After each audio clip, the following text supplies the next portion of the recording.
안녕하세요. 오토기입니다. 네. 네. K9 가지고 왔습니다. 네.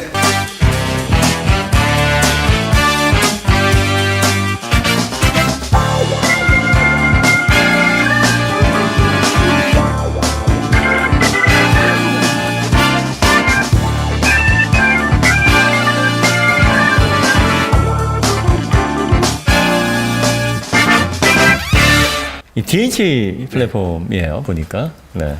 뭐 DH 플랫폼이 나쁘다는 게 아니라, 예. 새로운 그 제네시스, 이번에 신규 라인업의 플랫폼은 적용이 안 돼 있죠. 네. 요거 이제 2018년도에 출시가 된 거니까 DH 플랫폼을 사용하는 게 맞는 상황이었고요. 자, 이 DH 플랫폼의 특징이 뭐냐면, 서브 프레임이 이제 여기까지 나와 있죠. 예. 네. 좀 나오다 말았어요. 예. 근데 이게 이런 스타일로 된 차들은 많아요. 네. 예를 들어 6 시리즈니 뭐 이런 차들이 네네네. 바가 여기까지 나오다 여기서 딱 끊어지는 차들이 좀 있어요. 예. 네. 그래서 뭐 얘만 그런 게 아니라 이렇게 해서 이제 앞으로 나와 있는 차들이 있는가 하면 네. 이렇게 끊어져 있어서 네, 이런 식으로 해서 구성이 되어 있는. 이왕이면 이렇게 좀 나오면 좋은데요. 그렇죠. 이제 네. 얘까지는 엔진까지는 안 먹어 들어오는데 네. 요 라지에타 요 라지에이터까지는 다. 뭐. 예. 예, 엔진도 이렇게 가운데로 들어오면 스티어링 기어까지. 여기다 스티어링 기어 여기 중요한 부품인데 예. 요즘 국산차 스티어링 기어도 비싸더라고요. 예전에는 한 5, 6년 단위로 해가지고 바뀌고 뭐 길게 10년까지 가고 그랬는데 요즘 한 2, 3년 단위로 구조가 바뀌는 것 같아요. 근데 진짜로 요즘 타보면 차를 타보면 네. 이 중형차가 이 정도도 좋아도 되나? 막 네. 준대형이 이 정도 좋아도 되나? 네. 아니, 진짜 메이커들이 다들 미쳤나 봐요. 막 쏟아내고 있어. 좋은 품질을 막 실어서 내보내고 있어. 그러니까 이제 일정 생산력, 그다음에 기술력, 또 개발력 이런 것들이 이제 각 제조사들이 평준화가 돼 있고 어느 정도 수준이 올라가니까 종합적으로 지금 뭐 한 2017년, 18년 기준으로 해서 그 이후에 나오기 시작한 차들을 보면 솔직히 다 좋은 것 같아요. 예. 그리고 자동차를 좋아하는 입장에서 보면 어떤 차를 지어줘도 이거 못하겠는데 타다가 죽겠는데 뭐 이런 생각은 전혀 들질 않는 것 같아요. 뭔가 얘가 이런 면이 있네 하고 타는 거지. 네. 예. 이런 면은 또 좋네. 아니면 얘가 이런 면은 좀 까칠하네. 뭐 이런 그거지 뭐 야 나쁘다 좋다 막 이렇게 말할 정도는 아닌 거예요. 여기 어떤 분이 이렇게 얘기하시면은 200km 한번 달려봐. 아. 200km 달리면은 살아남을 선은 없어요.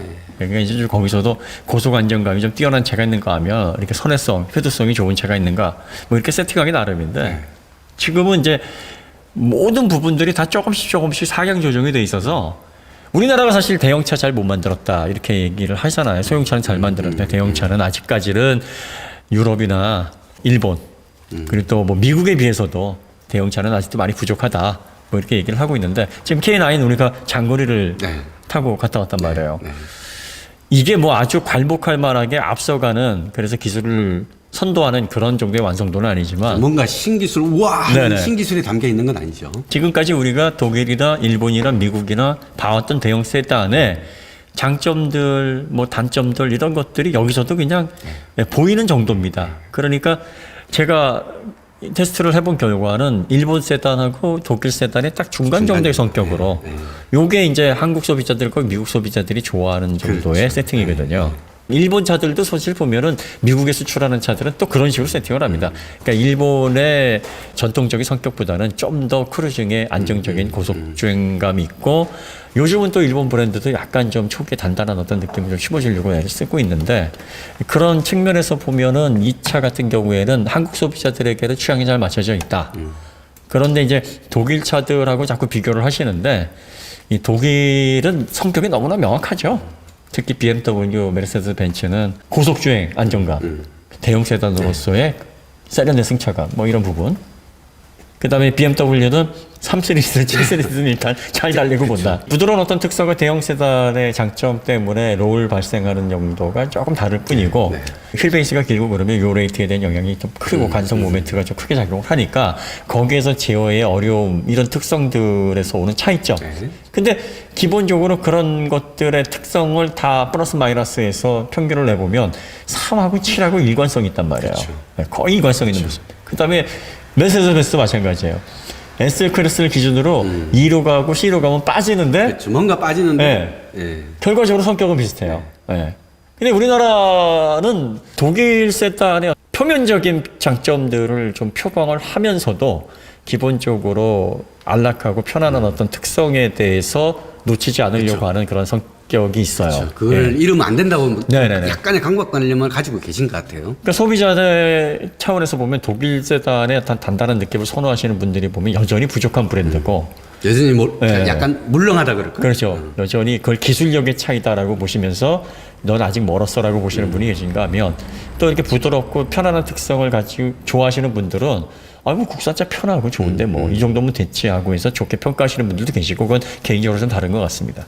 어쨌든 로컬 주 소비자층 네. 이 제품을 선호하는 소비자층이 뭘 원하느냐에 따라서 상품 비획이 돼야 되는데 지금 이 K9 같은 경우에는 미국 시장하고 우리나라 시장의 타겟이 맞춰져 있는 것 같기는 해요. 예. 확실히 일본 세단보다는 좀 더 회두성이나 움직일 때 어떤 느낌이 좀 가벼웠던 반면에 독일 세단보다는 조금 반 스텝 정도. 제네시스 DH의 서브프레임이 좀 아쉽긴 했어요. 네. 이것도 좀 아쉽네요. 특히 우리가 또 볼보를 그렇죠. 좀 전에 벌벌 맞아요. 보다 보니까 상대적으로 좀 비교가 돼서 그런데. 예.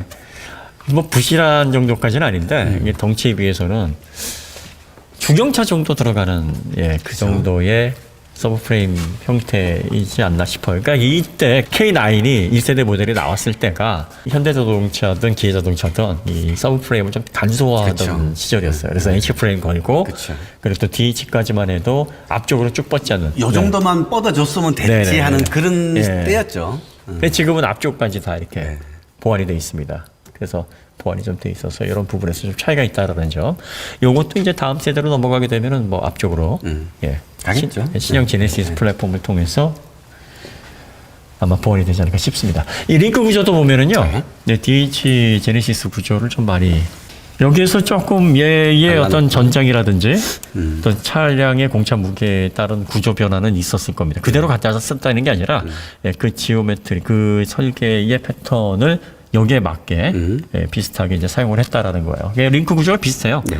위쪽에 2점, 밑에 2점. 네, 네. 네. 더블 위시본인데 이렇게 점을 나눠놨어요. 그쵸. 그러니까 양쪽으로 잡는. 더블 위시본이 이게 변화가 생각보다 그렇게 많지가 않은데 이렇게 더 해놓으면 다양해지는 네, 거죠. 다양해지는 네. 거죠.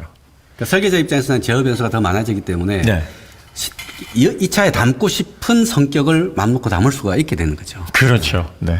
어프암은 강이네요. 로우암 쪽이 알루미늄합금입니다. 제가 보시면은 제네시스 알루미늄합금이었던 걸로 기억하는데요. 그러니까 네. 그리고 각도도 네.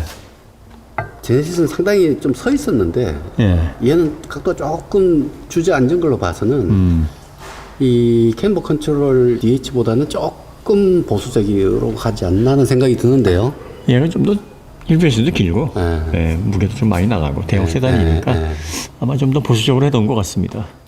그 다음에 제네시스 같은 경우는 알루미늄 합금으로 돼 있어서 저보다 두꺼웠는데 강은 아무래도 이제 저런 얇게에서도 강성이 나옵니다. 그러니까 전부 두께로 봐서는 뭐 이렇게 얇냐 이렇게 생각하실 건 아니고요. 그 다음에 로우암보다 이제 어프암 쪽이 하중을 이제 덜 받는 부분이니까 저렇게 돼 있습니다. 왜 얘는 알루미늄 합금 안 썼을까요? 그래서 가격이 좀 더 저렴한가요? 그랬나 보죠. 네. 5천만 원대부터 시작을 하니까 제네시스도 기본 모델이 5천만 원 중반대부터 시작을 하는데 말이죠. 몇백만 원 차이가 크겠죠. 또 이게 전장이 크니까 처리가 많이 들어가지 않습니까? 아이 복잡하네요. 네. 사이즈 스몰하고 사이즈 엑스라지하고 가격이 다른가요? 같은가요? 이게 뭐 소비자들이 받기에는 좀 가격 차이 많이 나지 않습니까? 이 제조사 입장에서는 사실 이게 철값이 이렇게 많이 들어가진 않아요. 이게 철이 이 강이죠. 강이 원자재 가격으로 이렇게 전체 차에 차지하는 비중이 그렇게 높지는 않습니다. 그래서 생각보다 사이즈가 커진다고 해서 비약적으로 높아지지는 않는데 네, 옷값하고는 비교할 수 없는 게 네. 옷값 천의 가격하고 네. 정말 이 강의 가격하고는 비교할 네. 수는 없겠죠. 그렇죠. 네. 근데 옷은 브랜드가 같은데 사이즈가 제일 작은 거랑 제일 큰 거랑 가격이 똑같잖아요. 네. 그럼 얘도 그래야 되는 거 아니에요? 차가 커지니까 아무래도 재료도 많이 들어가겠죠. 네, 어쨌든 그런 차이가 있습니다. 그래서 이제 이 K9 시리즈가 대중 라인의 플래그십이다 보니까 제네시스처럼 프리미엄 브랜드로 독립해야 된다. 그렇지 않으면은 이 프리미엄으로서 인정을 받겠느냐. 그냥 예. 원 오브 기아로 예. 묻힐 거다. 예. 그래서 그런 얘기가 있었는데 이렇게 소재 면에서도 약간씩 이렇게 조금 덜어낸 부분들이 보이니까 뭐 그런 면에서 좀 아쉬운 느낌이 좀 있습니다. 어쨌든 뭐 일부분이니까 저걸 뭐 전체로 판단하실 필요는 없고요. 네. 예. 어쨌든 DH 플랫폼으로 이렇게 만들어서 구성이 되어 있다라는 점. 그다음에 스티어링 기어 이런 식으로 해서 들어가 있고요. 여기 뭐 이렇게 ECU 부분 이쪽이 되게 이렇게 크게 이렇게 붙어 있네요. 네. 고속도로 주행 보조 있잖아요. 네. 그게 좋았어요? 좋지 않았어요? 지금 나오는 G80보다는 좀 떨어지는 느낌. 아, 그래요? 그러니까 2018년도 기준으로 해가지고 이렇게 세팅이 된 거라서 요즘은 뭐 진짜 한 2년 전에 나온 차라도 약간 이렇게 조금씩 기능이 업데이트가 돼야지만. 그러니까 이게 네. 만약에 정말 시스템이 센트럴하게 집중화돼 갖고 네. 얘 하드웨어는 똑같고 네. 소프트웨어 업그레이드만 해주면 되잖아. 그렇죠. 라고 하면은 정말 업그레이드만 해주면 되잖아요. 근데 지금 과거의 시스템이기 때문에 그러니까 이게 모든 걸 다 한꺼번에 해줄 수가 없게 되는 식이 되는 거겠죠. 자, 그럼 K9의 스토리라인 한번 써볼까요? 내년이면 이제 부분 변경할 텐데, 페이스리프트 할 텐데. 요게 신형 제네시스 플랫폼으로 변경이 될까요? 안 될까요? 제 생각에는 갈 것 같은데요. 갈것 가지 같죠. 않을까요? 네. 요즘 같이 페이스리프트든 뭐든 막 특징을 막 심어서 내보내는 시대에. 네. 그래서 저도 아마 이번에는 과감하게 그 플랫폼 변경까지 해서 그 신형 제네시스 플랫폼으로 해서 싹 구조가 바뀔 것 같아요. 그런 느낌이 좀 듭니다. 뭐 가봐야 아는 거겠지만 대체적으로 이 플랫폼 변경이 이제 페이스리프트는 안 이루어지는데 이번에 산타페에서도 이루어졌고요. 그 다음에 엔진 변경도 대체로 되질 않아요. 스팅어에서도 바꿨단 말이에요. 그러니까 이 모델 같은 경우에도 가능성이 있지 않겠느냐.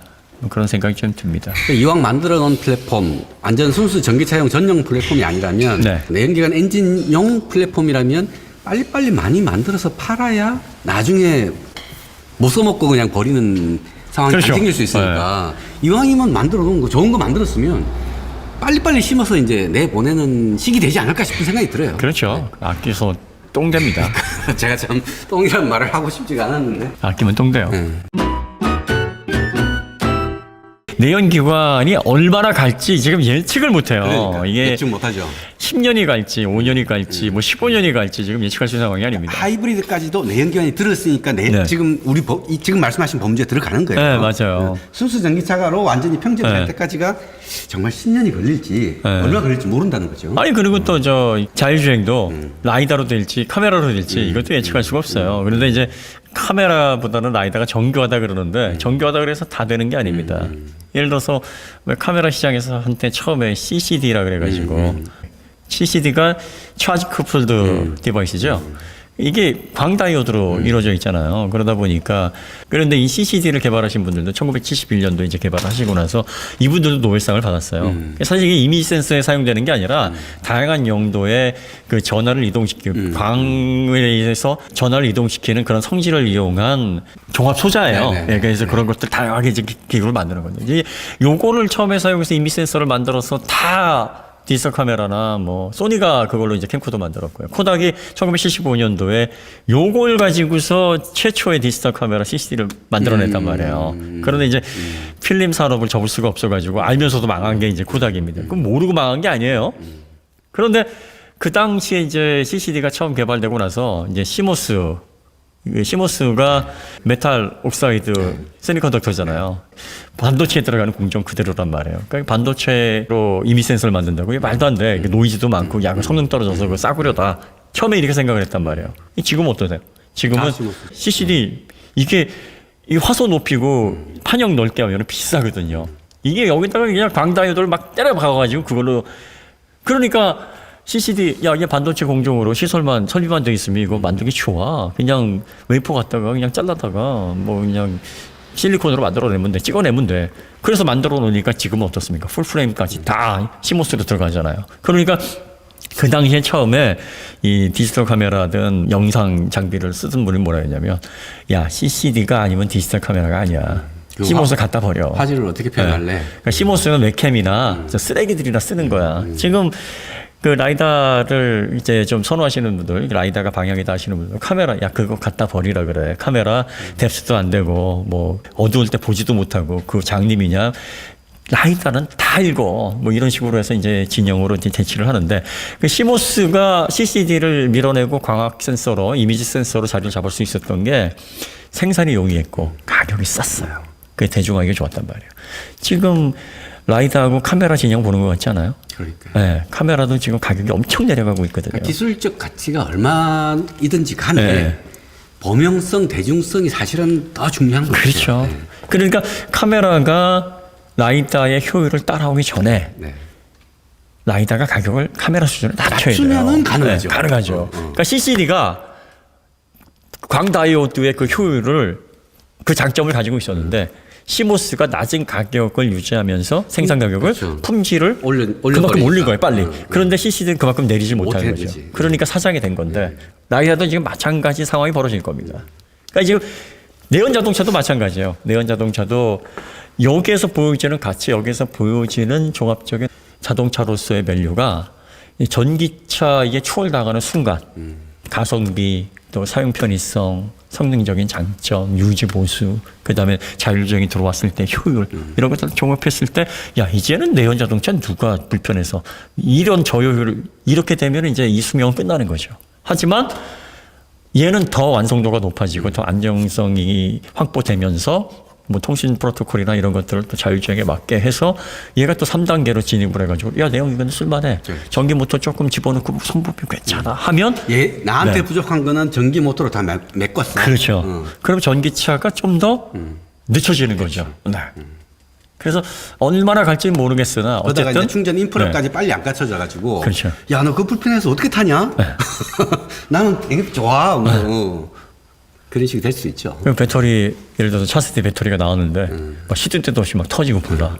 그럼 이제 늦춰지는 거예요. 그러니까 사람 일은 모르는 거라 절대라는 말을 쓸 수가 없는 거예요. 그러니까 지금 이때 이 내연 자동차 특히 현대기아차들도 자꾸 예전처럼 조금씩 이렇게 뭔가 시장 상황 봐가지고 거기에 맞게 대중요법으로 마케팅할 게 아니라 안 보고 뭐 예. 자기가 가면 안 되죠. 우리가 내연 자동차가 꽃피는 지금의 내연 자동차는 기술의 꽃이 만개했어요. 만개했던데 얼마 남지 않았다라고 자꾸 이제 얘기가 나오고 환경 규제로 인해서 내연 자동차들 규제를 받고 있고 하니까 얘가 지금 퇴출이 안 돼도 퇴출이 돼야지만 되는 것처럼 분위기가 지금 가고 있단 말이에요. 그러니까 아직 퇴출될 상황 주변 여건까지 다 성숙한 건 아니에요. 아니 저기 동남아라든지 뭐 아프리카라든지 뭐 이렇게 좀 전기 시설 충분하지 않은 데에서 전기차 갖다 주면은 못 타죠. 그거 어떻게 타요? 그러니까 아직까지도 그런 그리고 또 신뢰성이 확보돼야 되는 군용, 산업용 기기, 또 건설용 이런 것들은 내연 기관이 그래서 사실은 필요한 거거든요. 뭐 연료를 운반을 해가지고 주유를 하면 되는 거니까. 그러니까 그런 어떤 시장들도 남아 있고. 아직까지 전기 인프라가 충분하지 않은 곳에서는 이런 경쟁력이 필요하단 말이죠. 그래서 이런 대형 세단들의 일부 전동화를 하던 아니면 효율을 높이던 또 플랫폼을 항상 최신으로 유지해서 이게 숙성되고 완성도가 높은 좀 더 신뢰할 수 있는 이동 수단이다라는 그런 신뢰감을 소비자들이 계속 느낄 수 있게 해주는 게 내연 자동차 회사들이 할 수 있는 최선인 것 같아요. 네, 어쨌든 뭐 전륜구동 이런 식으로 해서 W25 방식으로 되어 있는데 뭐 전통적인 W25이 아니라 DH 방식에서 변형됐던 그 방식으로 들어가 있고요. 그다음에 람다2 엔진은 뭐 네. 예, 그냥 순수하게 내연기관 네, 자연습기 네, 네. 뭐 터보도 들어가 있지 않고요. 네. 그다음에 V6가 예, 종치 방식으로 네. 이렇게 구성이 되어 있어서 보시면은 2019년 3월 4일에 만들었나 보네요. 네, 날짜까지 이렇게 딱 찍어 놓으니까 무슨 뭐 유통기한. 자, 여기에 이제 합격까지 돼 있네요. 합격? 이거 합격했어. 야, 네, 기아로부터 합격을 받았습니다. 네. 합격했으니까 나왔겠죠. 네. 자, 그 다음에 이제 이쪽에 토크가 뒤로 갔다가 지금 네. 앞으로 나오는 트랜스퍼 쪽이죠. 유닛. 트랜스퍼. 네, 상시사륜 트랜스퍼 유닛이 여기 붙어 있고, 예, 이쪽에서 이렇게 쭉 빠져가지고 여기에서 잡혀서 위쪽으로 이렇게 앞쪽으로 빠집니다. 앞쪽으로 빠져가지고 여기에서 배분하죠. 예, 배분을 해서 동력을 이쪽으로 얼마를 배분해 줄 것인지를 결정을 합니다. 후륜구동이기 때문에 이 전륜구동은 대략적으로 뭐 5대5도 가긴 하는데 네. 예, 통상적으로 최대 30% 정도 생각하시면 됩니다. 그럼 이게 310 5마력이니까 한 100마력 정도가 이쪽으로 그렇죠. 간다는 얘기네요. 그렇죠. 드라이브 샤프트가 생각보다 굵네요. 베스트 초이스를 하게 되면 6,600만 원에 판매되는 네네네. 예, 그 트림 거기에서는 이제 600만 원 기본 모델이 6,077만 원. 네, 예, 네. 거기에서 600만 원 정도를 더 추가를 하면 이 사륜구동 들어가고 HUD 들어가고 네. 꽤 많이 들어가요. 좋은 옵션이 19인치 휠 타이어 들어가고요. 자, 그 다음에 서브 서버가 전자식이죠. 어댑티브 방식으로 예, 조절이 됩니다. 신호선이 저쪽 위쪽으로 들어가네요. 저거 이렇게 신호선 들어가면은 요거는 이제 그쵸. 전자식 서스펜션입니다. 네, 네, 이렇게 해서 들어가 있고요. 요거는 이 그랜드 플래티넘 상위 트림에만 들어가요. 네. 예. 그리고 플래티넘에서는 요게 안 들어갑니다. 네. 싸니까. 매스튜시스 요건 빠져 있더라고요. 사륜구동은 들어가는데 요건 안 들어갑니다. 뭐 저 주행하다가 네. 저기 뭐야 이게 단차 이게 보면 네. 엉덩이 살짝 들어주면 돼요. 아 근데 이게 그 서스펜션 스포츠로 지금 조율을 한 다음에 네. 스포츠로 지정을 한 다음에 이걸 우리가 어떤 테스트를 했냐 과속방 지턱이 꽤 이렇게 봉긋한 네네네네. 과속방 지턱이었는데 시속 50km에서 넘어갔는데 스포츠에서도 부드럽게 넘어요. 네, 50km에서 아까 그 볼보 35km에서 꽝 했잖아요. 얘는 달라요. 우리나라 그 현대기아차들이 이게 과속방 지턱 넘는 솜씨는 뭐 거의 세계 네. 탑이죠, 탑. 세계 탑이라고 볼 수 있습니다. 스테빌라이저는 이쪽에서 여기에서 이렇게 연결이 되어 있고요.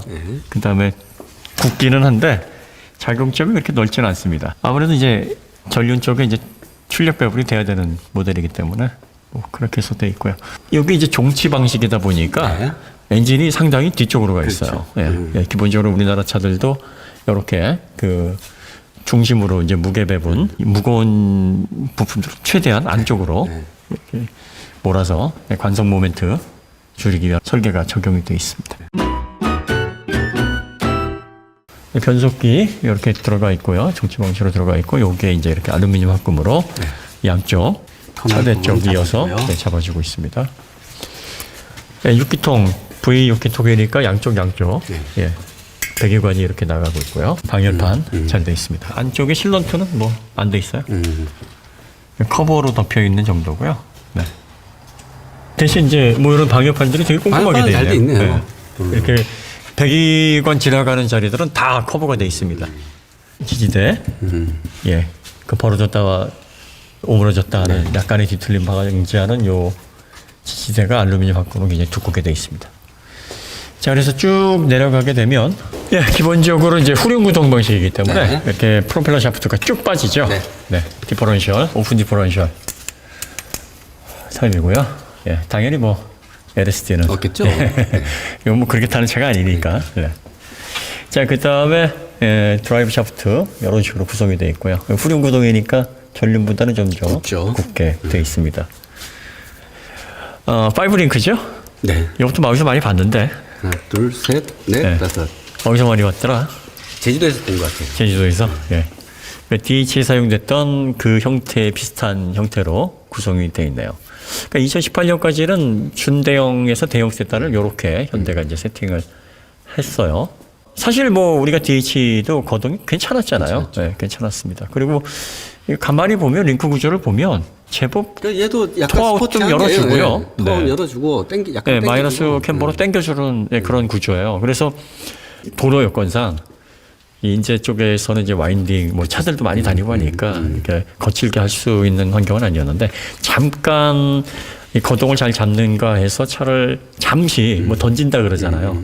그래서 던진다라는 표현이 약간 진입 오버를 해서 급격한 움직임 코너에서 좀 만들어 봤는데 접지 잘 유지를 하고 진입 언더라든지 급격한 하중 이동이 발생했을 때 뭐 후륜의 접지를 잃어서 뭐 슬림이 난다든지 이런 것들이 뭐 그렇게 도드라지지 않았어요. 여기서 이제 리뷰하시는 분들이 조심하셔야 될 게 뭐냐면 이런 구조를 보고서 움직임을 예측할 수는 없어요. 아유, 몰라요. 절대 몰라요. 이 정도의 어떤 링크 구조를 보고서 알 수 있는 건 뭐 토아웃 마이너스 캠버 정도 만들어주면서 스포츠 운전 시의 움직임에서도 어느 정도 대응할 수 있도록 그러니까. 예, 그 점까지 생각을 했다. 그러니까 얘가 네. 뒤가 좀 잘 버텨주겠구나. 예. 뒤가 날렵하게 조금 돌아가겠구나. 네. 라는 거는 예측을 할 수 있어도 그게 심하게 돌아서 차가 위험하게 느껴지겠구나라든지. 그렇죠. 그거는 어느 정도냐에 따라 다른 문제거든요. 그러니까 그거를까지 정확하게 예측할 수는 없어요. 간혹 가다가 체결되어 있는 각도라든지 뭐 링크의 어떤 구조 이런 걸 보면서 뭐 이러니까 뒤가 흘렀다. 뭐 이러니까 얘가 뭐 이랬다. 뭐 이렇게 단정을 지으시는 분이 계신데 그거는 미세하게 이런 링크 구조만 봐가지고 알 수 있는 게 아니라 구조 해석을 해야 돼요. 네네. 구조 해석이라는 것은 그 링크의 각도라든지 또 위상 뭐 이런 값들을 다 집어넣고 시뮬레이션을 해봐야 그 해석에는 네. 이 차의 길이도 들어가야 되고, 그렇죠. 응? 앞 차의 얼라이먼트도 들어가야 되고, 그렇죠. 모든 게 다 들어가야 되니까 하중도 한 방에 들어가야 해석할 수 되고. 없어요. 그럼요. 그래서 여기서 알 수 있는 거는 요렇게 해서 구성이 돼 있으면은 어느 정도 스포츠성에 있어서도 좀 네. 기대감을 좀 해볼 수 네, 있을 정도는 된 것 같습니다. 뭐 이 정도. 네, 네. 그러니까 그것도 예측이에요. 네. 그랬는데 또 가보니까 뭐 별로 멍할 수도 있는 거고. 생각보다는 뭐 이렇게 할 수 있는데 지금 이 모델 같은 경우에는 대형 세단 그동안 국산의 대형 세단이 보여줬던 움직임에 비해서는 꽤 날렵했죠. 괜찮았어요. 꽤 괜찮았어요. 그리고 신뢰성이 좀 있었습니다. 네. 예전에 무르기만 했던 국산차가 아니라 약간 독일차 초반에 바삭한 그러니까 스포츠성 단단한 어떤 느낌의 기분을 주면서도 롤은 좀 발생을 해요. 아무래도 이게 휠 베이스도 있고 또 무게도 있고 또 편안한 대형 세단이면 롤을 제어해버리면 얼마나 불편하겠어요. 딱딱해지죠. 그러니까 하중 이동이 발생했을 때 롤은 발생을 하는데 생각보다 잘 버팁니다. 네. 그 다음에 급격하게 하중을 걸었을 때도 접지를 놓치거나 아니면 허둥대거나 이런 느낌이 좀 없었어요. 제네시스 DH도 그 다음에 이번에 신형 제네시스 타면서 이 정도면 편안하면서 잘 잡았다. 얘도 그래요. 네. 현대 이제 불신을 갖는 분들은 현대 실망을 하고 돌아서서 그래. 예, 돌아서서 이제 외제차로 가셔서 이제 저희가 아무리 말해도 믿을 수가 없는 거예요. 이런 거예요. 어떤 얘기를 했냐면 실망을 했어. 10년 전에. 10년 전에 실망할 만하지. 할만하지. 10년 전에 실망하고 수입차로 간 거예요. 그러고 나서 국산차의 발전에 신경을 끄고 있었던 거야. 그리고 국산차에 대한 기억이 거기서 멈춘 거지. 10년 전에. 멈추고 있으니까 니들이 뭐 예전에 내가 너희들을 몰라? 이거야. 국산차에 대해서 우리가 설명을 할 때 이거 사실은 우리도 놀래잖아요. 그러니까 저랑 고모님도 사실은 10년 전에 이탈했던 고객이에요. 사실 10년도 더 됐지. 15년 전에 이탈을 했다가 물론 업무용으로는 이용했지만 업무용을 누가 개인용 자동차처럼 소중히 타냐 말이야. 그런데 그러고 나서 우리가 오토기어를 2016년 10월부터 하면서 국산차를 접하기 시작을 했어요. 그리고 그 그때도 국산차를 여전히 마음은 떠나 있었죠. 그래서 마음 떠나 있었어요. 그러다가 깜짝 놀랐었던 게 i30 때문에 깜짝 놀랐단 말이에요. 이게 국산차가 왜 이러지? 그리고 소스라치게 놀란 게 벨로스타 N이었단 맞아요. 말이에요. 그리고 나서 대형차들, 준대형차들 이런 차들을 지금 쏟아지는 차들을 접하니까 우리는 지금 그 편견을 깼어요. 예전에 예전에 우리가 우습게 알던 그 차가 아니구나.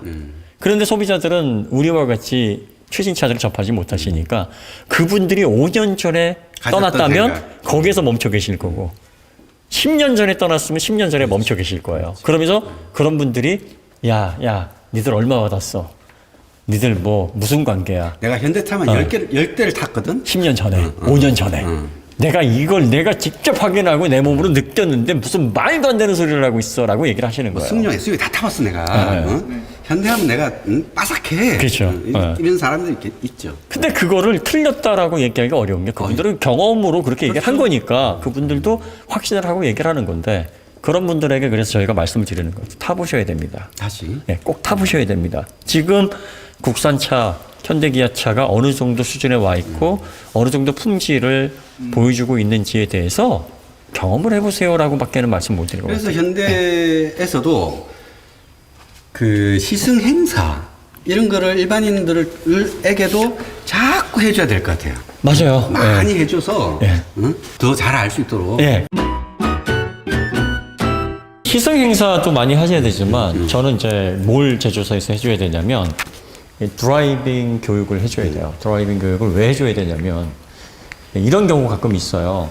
소비자들이 자동차의 한계와 이 자동차에서 불안감이 느껴지는 타이밍 여기에 대한 구분을 잘 못하십니다. 그래서 어떤 분들은 핸들 돌려서 차가 기울어지기만 하면 오야 이거 죽겠다. 그건 아니거든요. 그러니까 좀 더 한계가 남아 있고 좀 더 버틸 수 있는 여지가 있는데도 불구하고 심리적으로 위축이 되거나 하중이동에 대한 급격한 변화에 대해서 몸이 익숙해지지 않은 소비자들은 그게 마치 자기의 머릿속에서는 한계처럼 느껴지기 때문에 야, 여기서 더 가면 이제 엎어지는 거야. 여기서 더 가면 이제 미끄러져서 이렇게 처박는 거야.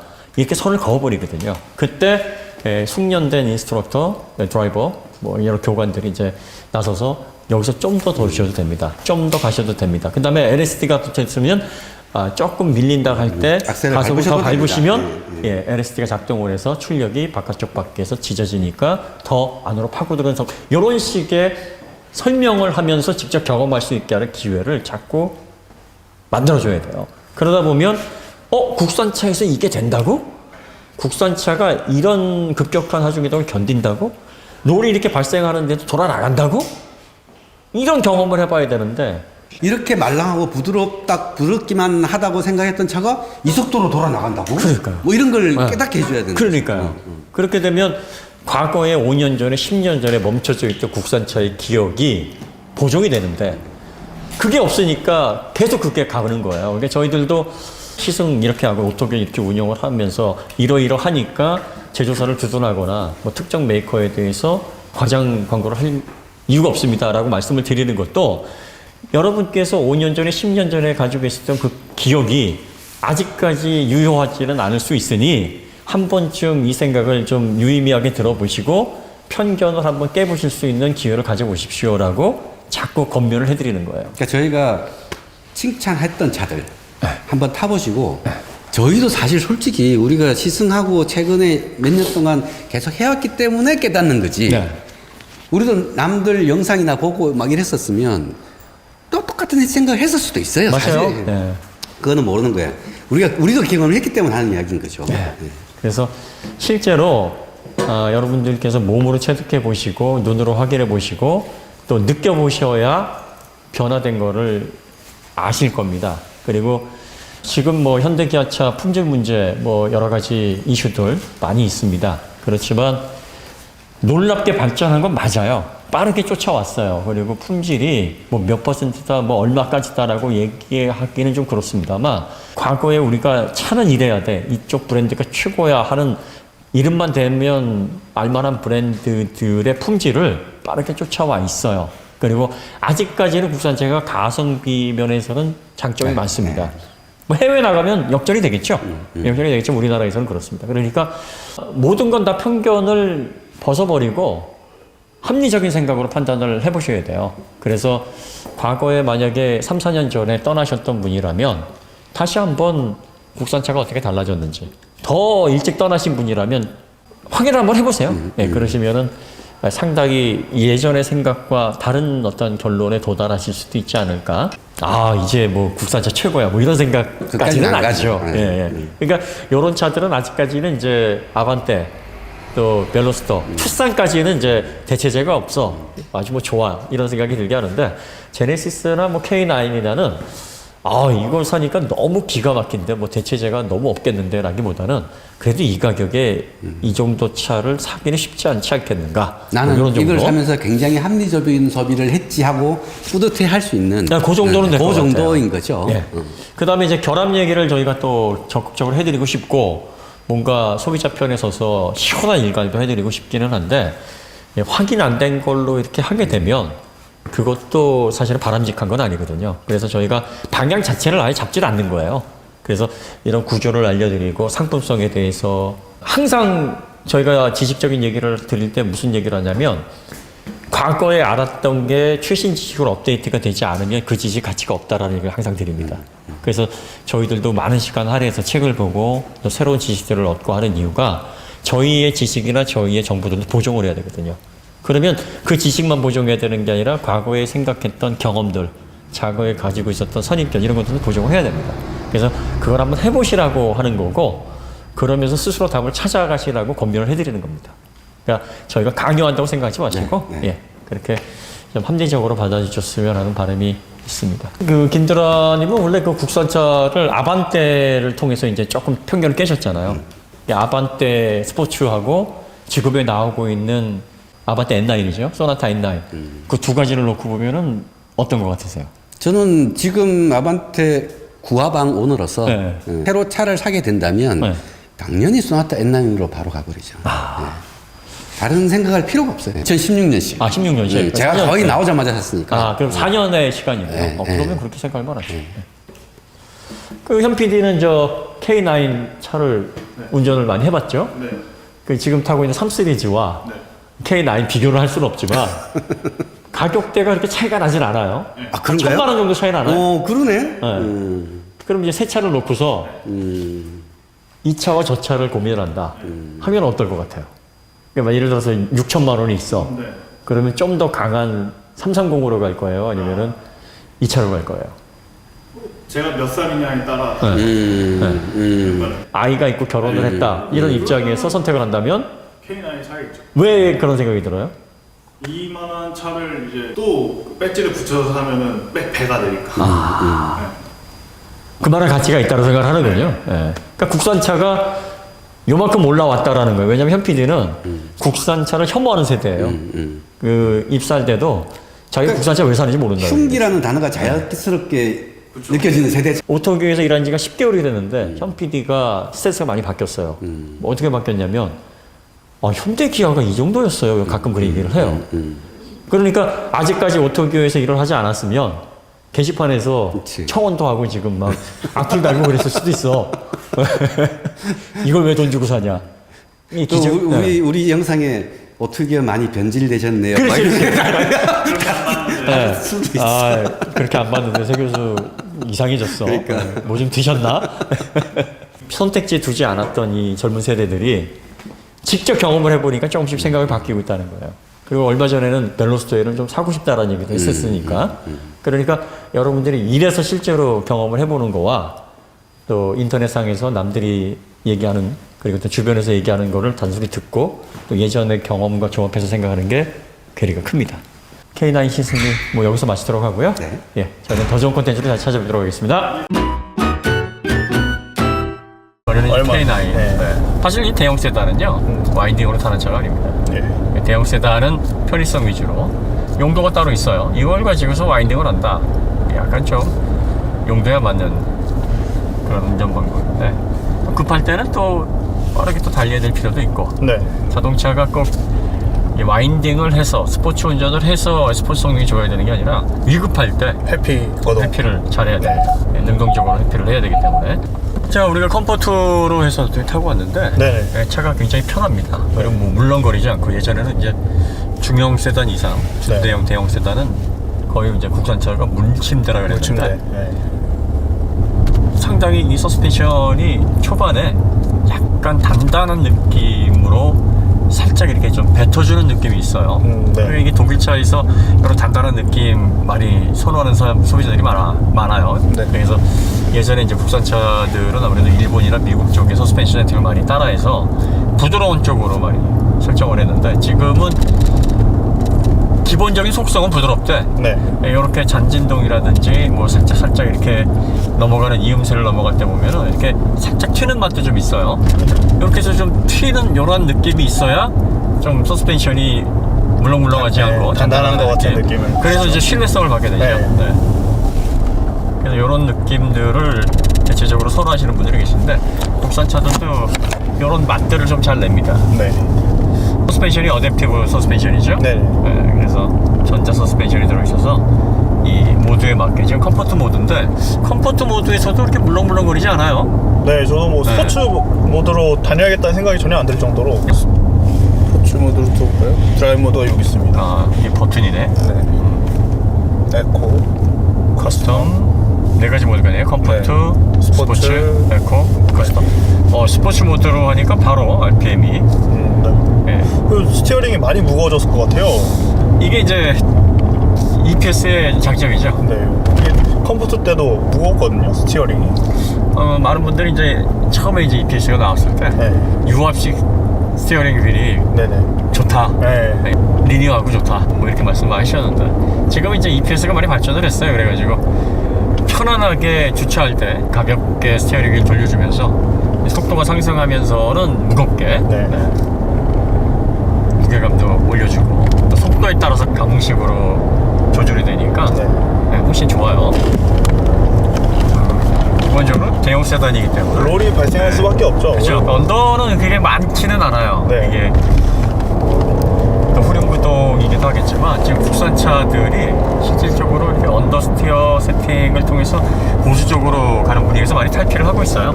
그리고 아주 몸놀림이 가볍진 않지만 네. 둔하지도 않아요. 네. 그래서 예전에 국산차 생각할 때의 어떤 느낌들하고 지금 최근에 한 2, 3년 주기로 나오는 신차들 네. 품질들이 빠르게 지금 올라가고 있어요. 2톤이 넘기 때문에 롤이 계속 근데 이 롤을 제어를 하게 되면 네. 차가 불편해지니까. 그러니까 네. 예. 저희가 이제까지 편하게 왔으니까 그 그렇죠. 정도 롤은 네. 또 트레이드 오프로 그래도 가는 걸로. 네. 지금 여기가 쇼코너들이잖아요. 네. 연속되는 쇼코너들인데 자세를 잘 잡아요. 네. 그리고 불안한 느낌이나 뭐 그런 느낌 없이 괜찮습니다. 이 정도면은 뭐 차량 사이즈, 공차 무게, 그다음에 승차감 생각해 보면 나쁘지 않아요. 네. 스포츠 모드에서는 확실히 엔진이 자연흡기인데도 좀 더 이렇게 좀 반응이 약간 날카로운 듯한 느낌을 주긴 하네요. 네. 뭐 시원시원하고 아주 막 충분하고 막 이런 느낌은 아니고 네. 이 정도 덩치에서 야 뭐 이렇게 아쉽지는 않다. 뭐 그 정도 느낌을 주는 것 같아요. 그러니까 지금 이제 제네시스 이전에 네. 제네시스라는 상표를 달기 전에 브랜드 이 기업을, 출범하기 전에? 네네. 그래서 2012년도에 이제 차를 출고를 해가지고 네. 2016년까지 운영을 했었는데 오래 타셨네요. 네, 4년 네. 그 관용차로 이제 법인에서 운영을 했었어요. 그런데 그 차만 해도 좀 물렁물렁했어요. 네. 롤이 좀 많았고 이렇게 스포츠 주행을 하기에 적합하지 않은 특성을 네. 가지고 있었단 말이에요. 그런데 지금 이 차 같은 경우에는 대형 세단인데도 불구하고 몸놀림이 꽤 네. 가벼워요. 자세히 잡고 나가죠. 네. 그러니까 렉서스보다 오히려 주행 성능에 있어서는 좀 더 깔끔해요. 네, 렉서스 같은 경우에는 LS가 비교군이 되겠죠. 네, 편안한 특성인데 이렇게 이제 와인딩을 하게 되면 아무래도 이제 좀 롤이 많이 발생을 하면서 움직임이 깔끔하지는 않았어요. 그리고 이 주차 무게라든지 차량 사이즈를 생각해 보면 네. 생각보다는 가벼워요. 네. 막 밀어주거나 그런 느낌은 아닌데 밀어주는 그냥 느낌이 가볍게 아니죠. 나갑니다. 그 다음에 스티어링 담력은 아주 무겁지도 않고 네. 그 다음에 이제 대형 세단 특징이 네. 이렇게 흔들어도 안 흔들리죠. 네. 그래서 날카롭게 이렇게 반응하진 않아요. 지금 이렇게 흔드는데도 차가 거의 움직임이 없잖아요. 그래서 요게 맞는 세팅이에요. 네. 이런 걸 가지고 뭐 스티어링 이게 EPS가 이게 기술력이 떨어져가지고 이게 날카롭지가 않네요. 이렇게 얘기하면 안 돼요. 차량 특성에 맞는 차량의 세팅. 특성에 맞는 제가 세팅입니다. 스팅어에서 말씀드렸죠. 네, 3.3이랑. 네. 대형 세단은 편안하게 크루징을 해야 되는 그런 용도가 많은데 네네. 이게 민감하게 반응하게 되면 운전이 피곤해지거든요. 그리고 여러 산길이라든지 뭐 와인딩 코스에 들어가가지고 재밌게 펀드라이브를 즐기는 게 아니라 고속도로라든지 아니면 뭐 간선도로 그다음에 네. 도심에서도 이렇게 좀 여유롭게 다니는 그런 컨셉이기 때문에 그런 거에 비하면은 네. 서스펜션을 좀 단단한 느낌을 주기 위해서 스포츠성에 가깝게 세팅을 좀 해야죠. 써놨다. 지금. 네. 이런 것들은 좋은 세팅이라고 보여집니다. 이게 시승 차량이 일반적으로 이제 소비자들이 대리점 가면 만날 수 있는 그 시승차거든요. 그렇죠. 일부러 그걸 빌렸죠. 네, 신차를 가져다가 시승을 하게 되면 내구성은 어떻게 뭐 현대기아, 그 세타 뭐 이렇게 해서 이제 시작이 되는 댓글들이 많죠. 그럼 우리가 내구성을 시승하는 그 짧은 시간이 어떻게 하겠어요? 출고된 지 한두 달 된 차를 제가 받아가지고 이제 며칠 동안 타보면서 내구성 얘기하기 좀 힘든데 이제 1년 이게 제조가 19년이고 이게 제가 등록증이 없어가지고 정확하게 파악은 안 되지만 1년이 넘은 거죠 일단. 3만 킬로를 주행했고 1년에 3만 시승 환경으로 주행했다 그러면은 아주 컨디션이 좋을 수가 없어요. 좋을 수가 없는 네. 컨디션이죠. 그러니까 극악의 환경에서 네. 거의 뭐 영업용 비슷하게 그쵸. 운영이 됐다는 얘기인데 그런데 뭐 초기 품질에 비해서 그렇게 많이 떨어졌다라고 보여질 만한 포인트는 보이지 않아요. 네, 그렇게 뭐 이 차 왜 이러지? 이런 느낌은 그렇게 받지 못하는데. 얼라이먼트가 살짝 네. 약간 특정 그 속도 구간 내에 네. 잔진동이 살짝 올라오긴 해요. 그러다 이제 속도가 올라가게 되면 이게 휠 밸런스 문제일 수도 있고. 네, 이게 지금 네. 내짝 휠이 다 제 컨디션이 아니에요. 네, 지금 보니까 그래서- 다 까여 있고. 네. 그다음에 브레이크 밟을 때 약간 디스크가 좀 네, 떨어요. 아까도 고속 중에도. 그래서 그런 문제점들이 좀 있고. 네. 그 외에는 뭐 MVH라든지 뭐 엔진의 뭐 리스폰스라든지 또 진동 네. 뭐 이런 부분에 있어서는 뭐 크게 이상한 징후는 느끼지 못하는 것 같아요. 오히려 엔진이 되게 정숙하다는 느낌을 많이 받아가지고 저는 자연흡기라서 네. 그런 느낌이 좀 있을 수 있지. 일단 운전하기는 너무 편해요. 네. 그리고 차가 큰데 큼에도 불구하고 이렇게 차의 사이즈가 네. 아주 크다라는 느낌이 좀 덜 드네요. 대표님이 너무 큰 차 타셔서 그런 거 아니에요? 아, 그런가? 저는 엄청 크더라고요, 아, 차가. 그래? 예. 5m 넘어가는 순간 아, G80이랑은 그러시네. 그러니까 확실히 좀 G80보다는 확실히 큰 차. 음. 이게 확 느껴지더라고요, 운전 부담이. 저는 딱 적당해요. 작아졌죠, 대표님? 다루기 좋은데? 네. 어. 아반떼에 오는 기분? 아, 뭐 그 정도까지는 아니고 렌저하고 네. 뭐 K7하고 별 느낌 차이가 없는 것 같아. 일반 소비자분들 느끼시기에는 아주 큰 차로 느끼실 것 그런데 같습니다. 이제 그런 차들에 비해서 조금씩 다 좋으니까 네. 전반적인 주행감은 좋아요. 네. 그리고 이 K9의 주행감을 한마디로 꼽자면 네네. 일본 차와 독일 차의 딱 중간인 것 같아요. 중간. 딱 중간. 네. 그러니까 서스펜션의 초기 응답성, 그 다음에 겉으로 살짝 느껴지는 맛은 독일 대형 세단의 네. 맛인데 여기 하중이 실렸을 때는 일본 세단에 좀 더 가까운 그렇지만 일본 세단보다는 반 스텝 정도 위에 있고 독일 차의 단단함보다는 한 반 스텝 정도 떨어지는 것 같아요. 네. 그러니까 그 사이에서의 절충점을 잘 찾은 것 같아요. 그렇다면 참 미국 소비자들이 좋아할 만한 입맛인데요, 이게. 미국 소비자들도 굉장히 괜찮아 하겠어요. 지금 현재 네. 미국 소비자들이 적당하게 편하면서 그렇게 물렁물렁하게 반응하지 않는 서스펜션의 느낌 좋아하거든요. 네. 그리고 최근에 나오는 미국 세단들이 다 그런 식으로 네. 출시가 돼요. 그래서 아무래도 K9을 그런 소비자들 많이 고려해서 그리고 우리나라 소비자들도 이제 물렁물렁하고 막 부드럽고 네. 이런 거 별로 선호하지 않아요. 그러니까 기본적으로 편안함은 갖고 있지만 약간 그래도 좀 신뢰할 수 있을 만함의 단단함 이런 느낌들을 선호하는데 그런 느낌들이 잘 어우러져 있습니다. 오히려 이제 수입차들이 이제 많이 팔리기 시작할 때는 이제 단단한 게 좋은 거다라고 이제 딱 정립이 됐다면 이제는 조금 편안한 것도 찾는 그런 좀 전환되는 시기인 것 같아요, 지금. 국내 소비자들 성향을 따지면 액티브 서스펜션으로 전체적인 분위기를 이제 조장을 하는 거죠. 딱. 그렇죠. 컴포트, 스포츠 딱. 컴포트도 부드럽게만 한 게 아니라 갑작스럽게 이제 하중 이동이 되면 네. 차 안에 센서들이 컴포트 상황에서도 감쇄력을 강하게 조절해주는 방향으로 또 작동을 합니다. 그래서 굉장히 지능적이에요. 요즘 네. 서스펜션이나 이런 자동차의 서스펜션의 지오메트리가 상당히 지능적이기 때문에 예전에는 기계적으로만 작동을 했었는데 네. 지금 전자적으로 기계의 특성을 극대화시켜서 소비자들이 잘 느끼지 못하는 그런 가운데서도 안정감을 끌어낼 수 있게 세팅을 하기 때문에 뭐 이런 차들이 좋긴 하죠. 돈이 문제지 항상. 옵션 더 지불해야 되니까. 기본적으로 편안하면서도 어느 정도 안정감을 동시에 이렇게 좀 폭넓게 가지고 갈 수 있다 그러면 네. 전자 서스펜션, 어댑티브 서스펜션을 선택하시는 게 좋아요. 물론 뭐 나중에 이제 교체를 하게 되면 돈이 들어가긴 하는데. 에어 서스펜션보다는 훨씬 그럼요. 저렴하니까. 네. 에어 서스펜션은 뭐 가격이 깡패니까. 그래도 무조건 고장나는 거는 에어 서스펜션이라고 볼 수 있고 전자 서스펜션은 좀 그래도 운에 맡겨볼만 하지 않을까요? 전자 서스펜션은 그래도 훨씬 낫죠. 네. 아무래도 이렇게 전자적으로 개입을 많이 하잖아요. 네. 그러면은 뭐 부품 수명은 길 수가 없어요. 네네. 그리고 에어 같은 경우에는 이제 어디에서 이제 많이 문제가 생기냐면 서스펜션 안에 에어 리저버 같은 경우에는 네. 이게 면적이 있으니까 거기에 이제 압력 바가 이렇게 강하게 사용하지는 않는데 네네. 관로 호스라든지 뭐 펌프 쪽에 이게 면적이 줄어들면 줄어들수록 압력이 세지니까. 증가하니까 네. 그래서 이제 거기에서 문제가 많이 생기죠. 네. 그러니까 범프를 만나도 굉장히 세련되게 넘어가죠. 그냥. 굉장히 세련돼요. 네. 그러니까 이게 티 안 내고 딱. 잦은 진동은 살짝 이렇게 올라오죠. 일어주는 네. 느낌이 있어요. 대형 세단의 세련된 어떤 이게 스포츠 모드란 말이에요. 스포츠 모드에서도 이 정도 속도에서 저 정도 가속방지턱을 부드럽게 넘긴다는 것은 대형 세단으로서의 그런 어떤 세련된 승차가 네. 가지고 있다라는 반증하는 얘기예요. 방금도 이제 굉장히 도로가 상태가 안 좋았는데 네. 그냥 일관된 승차감을 딱 주네요. 그리고 이제 롤이 좀 생기긴 하는데 네. 이게 막 쏠리는 롤이 아니에요. 네. 그러니까 살짝 이렇게 충격을 충분히 이제 먹어주면서 발생을 하는 롤이니까 불편하거나 막 불안하다 이런 느낌도 좀 덜 드네요. 네. 그래서 아주 뭐 재미있게 스포츠 운전을 할 수 있을 만한 그런 차는 아닌데 네. 그렇다고 해서 이렇게 또 못 달리는 어떤 특성도 아닙니다.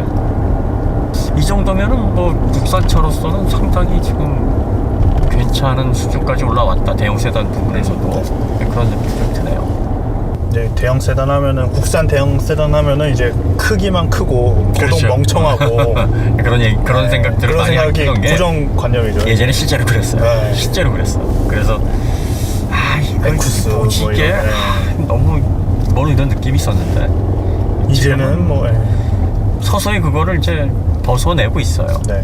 아직까지는 그래도 독일의 그 대형 세단에서 나오는 그 신뢰도 있는 만성도까지 기대하기 좀 그렇죠. 어려운데. 걔네는 몇 세대를 거쳐서 이제 그렇죠. 갈고 닦은 네. 실력이고. 이 짧은 시간 내에 이 정도까지 네. 따라왔다는 건 충분히 의미가 네. 있습니다. 네, 제가 볼 때는 상당히 의미가 있어요. 그리고 가격을 감안해 보면 네. 나쁘지 않아요. 네. 충분히 가격에서 보상을 해주니까. 네.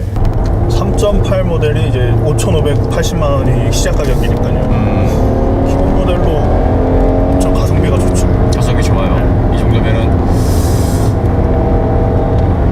베스트 컬렉션을 하지 않아도 네. 괜찮던데? 네. 베스트 컬렉션을 굳이 하지 않아도 그렇게 나쁘지 않았어요. 기본으로 타도 될 만한, 그러니까 스팅어가 사실은 기본으로 타도 될 만한 구성이었잖아요. 네. 이 차도 그런 것 같아요. 이 스팅어도 그렇고 K9도 그렇고 제네시스 배지 앞에서 무너지네요. 그러네. 아 이게 참 상품성 괜찮고 뭐 다 가성비 괜찮은데 잘 만들어 놓고선 이제 배지가 문제다라는 말이 여기서 나오는 게 맞아요. 그러네요. 고속 안정감도 괜찮아요. 네. 고도 안정감 괜찮죠. 우리가 이 국산차에 대한 편견을 네. 조금씩 벗을 필요가 있어요. 그쵸. 그래서 경험을 일단 해보고 네. 그동안 사실은 국산차가 그말 신뢰를 주지 못했기 때문에 특히 국산차가 공간 잘 뽑고 네. 옵션 저렴하게 잘 제공하는 반면에 편의 장치 많고 주행 안전성 면에 있어서는 많이 부족하다. 네. 이런 평가를 받아왔는데 이게 근거 없는 평가는 아니었어요. 사실 그동안 국산차가 주행 안전성 면에 있어서 독일 브랜드의 그 단단하고 신뢰감 있는 그런 주행 성능을 많이 못 따라왔던 건 네. 사실이거든요. 뭐 편견이나 뭐 그런 시장의 이야기들은 데이터잖아요. 사실 그렇지. 무조건 데이터니까. 소비자들이 진짜 경험을 해서 네. 오래 시간이 그렇게 굳혀와서 정형화된 이야기들이란 말이에요. 맞아요. 정형화되어 있기 때문에 이게 또 깨지려면 시간이 많이 필요하긴 해요. 네. 그리고 이제 소비자들이 경험을 통해서 국산차가 어느 정도 수준에 올라와 있구나라는 자꾸 그 익스페리언스를 넓혀나가야 경험을 돼요. 넓혀서. 네. 하지만 그때 이제 국산차에서 10년 전에 실망했던 분들이 이제 많이 수입차로 넘어가셨단 말이죠. 그렇지. 그리고 나서는 다시는 안 돌아오셨어. 다시는 안 돌아오시려고 이제 딱 마음을 먹으신 분이 많아가지고 그렇지. 경험을 하기가 쉽지 않을 것 같아요. 그러고 나서 야 니들이 언제부터 네. 이런 얘기 하신단 말이에요. 니들이 언제부터. 야 그거 안 타봐도 뻔해 뭐 이런 말씀 하시는데 그렇죠. 그러면 안 되실 것 같아요. 근데 우리가 이제 오토교를 하면서 시승을 여러 때를 해보니까 네네. 저도 네.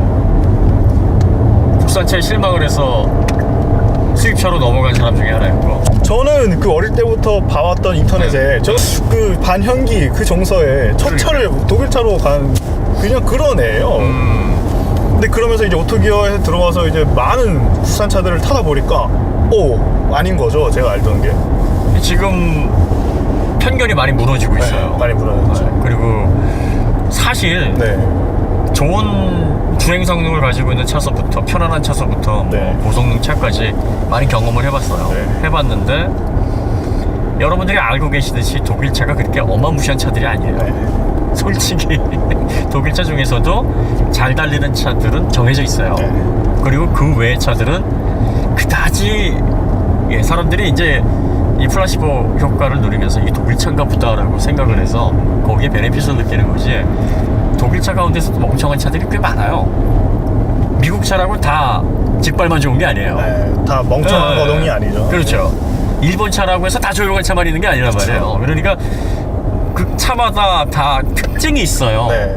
그래서 그 어떤 브랜드, 예를 들어서 BMW 3 시리즈, 뭐 S클래스, 메르세데스 벤츠, 각 브랜드를 대표하는 차들이 있지 않습니까? 네네. 각 브랜드를 대표하는 차들, 이런 차들 가운데서 정말 특색 있는 차들이 결과적으로는 그 브랜드 전체를 대변하는. 네. 그래서 소비자들이 무조건 BMW는 무조건 잘 달린다고 생각해요. 무조건 BMW 스포츠라고 생각한단 말이에요. 사실 그 브랜드가 브랜딩을 굉장히 잘한 거죠. 그렇지. 그 대표 상품을 가지고 우리 브랜드는 이래. 근데 하지만 뭐 M6 안 그렇잖아요. 그러니까 메르세데스 벤츠는 다 고속도로의 제왕이래요. 네. 고속도로에서 벨벨 거리는 차들 많아요. 많죠. 네. 뭐 A부터 해서. 네. 네. 아우디는 다 도마뱀이야. 근데 사실 지금 다니는 아우디는 전륜 구동이 훨씬 많을 거예요. 그렇죠. 네. FF 그러니까 구동이 많을 겁니다. 예. 그러면 국산차는 무조건 무침되고 언더, 쓰레기냐. 무조건 언더고. 네, 예. 무조건 언더. 그런 그런 거 아니죠. 국산 차들 중에서도 인상적인 성능을 보여줬던 차들이 있잖아요. 저희 그러니까요. 오토기어의 편견을 깨버렸다.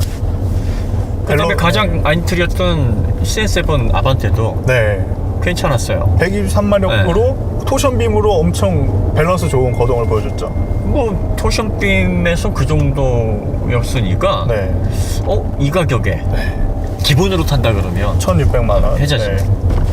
그다음에 제네시스도 네. 결함 문제라든지 뭐 품질 문제, 유독 제네시스가 그런 얘기들이 많은 게 네. 프리미엄이잖아. 그렇죠. 프리미엄이기 제네시스를 때문에, 사는 거니까. 기대하는 바가 크단 말이야. 네. 예를 들어서 세 교수가 강의를 했는데 남 네. 다 아는 얘기해. 욕먹는 거야. 네. 야, 그거 다 아는 얘기잖아. 김드라가 운전을 했는데 뭐 조금 이게 고속도로에서 직발해보고 좋아요 그러고 네. 이제 그런 거죠. 그쵸. 그러니까 기대를 하고 있으면 네. 거기에 부합하지 못하면 더 쓴소리를 들어야 되는 건데, 제네시스는 국내 소비자들에게 니네들이 수입차를 극복하기 위해서, 수입차를 따라가기 위해서 만든 프리미엄 브랜드라며. 네. 그런데 왜 이런 문제가 생겨? 그래서 가장 이제 제네시스에서 많이 지적하는 부분이 왜 독자 라인 없냐? 네. 왜 판매는? 판매. 네. 왜 산타페 못했냐. 만드는 데서 GV80 네. 만들고 왜 그러냐? 뭐 이런 거 지적하시는 분들이 많이 계시죠. 그러니까 뭐 그런 지적이 잘못됐다는 게 아니라 바라는 게 많아서 그래요. 그러다 보니까 네. 엔진이 좀 떨어도 헉 하는 거고. 네. 밉보이고 시작한 게 또 있어요. 어디에 너네가 고급 브랜드 한번 만들었다며 한번 보자. 뭐 이런 마음을 가지고 평가를 하는, 좀 엄하게 평가를 하는 경향도 있기 때문에. 그러니까 소비자들을 위해서 그렇게 엄하게 평가를 하는 건 좋은 거예요. 네. 그러면 이제 제조사들이 왜 그러잖아. 잘한다고 하면 더 잘하는 경우도 있지만 기고만장해지는 정말로 경우가 우리가 잘하는구나. 그러니까 주는 대로 받아. 네. 주는 대로 먹어. 뭐 이렇게 일방향이 되는 경우가 있죠. 제조사가 그렇게 나오면 안 되거든. 그쵸. 그러니까 잘하더라도 뭔가 이렇게 칭찬에 좀 인색하고 네. 뭐 이럴 필요는 있어요. 네. 하지만 그렇다고 해가지고 침소봉대할 필요는 없단 말이죠. 그러니까 제조사들이 잘하고 있다 그러면 적어도 잘하는 부분에 대해서 좀 인정을 해주는 것도 괜찮다. 그리고 뭐 그거를 뭐 우와 뭐 역대급 네, 뭐 이렇게 띄워주라는 얘기도 막 아니고. 뒤집어지지는 네. 말고 적당하게 이거는 이렇습니다 저렇습니다 그 정도 선에서는 평가를 해줄 만하다. 국산차들이 많이 좋아진 것 같아. 네. 그러니까 이게 마치 우리나라가 2000년대 초반에 네. 전자제품으로 품질이 확 올라갔을 때가 있었잖아요. 그러니까 TV가 대형화되면서 그렇지. 그게 그렇게 됐거든요. 2000년 월드컵 그 전후에요. 전후로 네, 해서 이 대한민국의 삼성 LG 가전이 폭발을 한 적이 그러니까 있었단 말이지.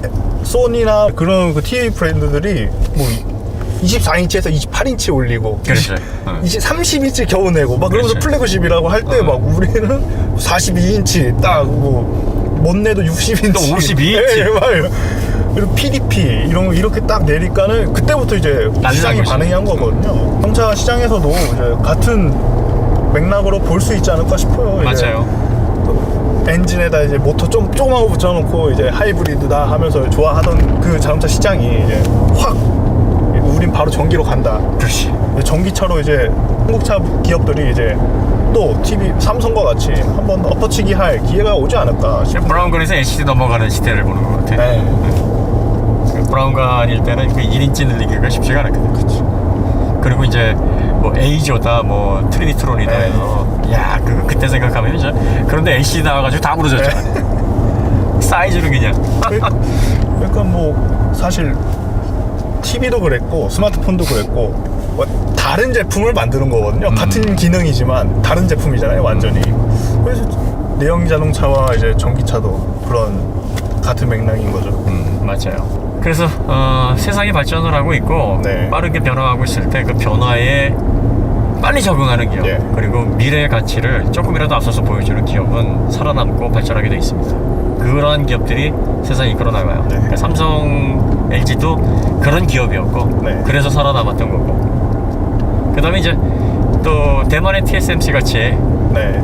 스마트폰 시대에 맞는 시스템 반도체를 또 파운드리를 통해서 첨단 기술에 매진을 해서 올인을 했던 업체들이 또 빠르게 주목을 받고 있고 또 테슬라 같은 기업 그러니까 테슬라가 이전에는 경험해보지 못했던 자동차 모빌리티에서 줄 수 있는 최대한 많은 서비스들 네. 그리고 그 경험들을 경험할 수 있게 해주는 그걸 통해서 새로운 가치를 느낄 수 있게 해준단 말이에요. 그래서 기존에는 자동차가 이제 완성품이어가지고 그냥 타고 다니는 이동수단이었는데 이 테슬라 안에 들어가니까 막 미래가 보이고 뭐 새로운 가치의 어떤 사업들이 보이고 그 다음에 앞으로 또 테슬라 안에서 그 생태계 안에서 벌어질 수 있는 그 라이프 스타일 뭐 이런 것들에 대한 기대감을 갖게 합니다.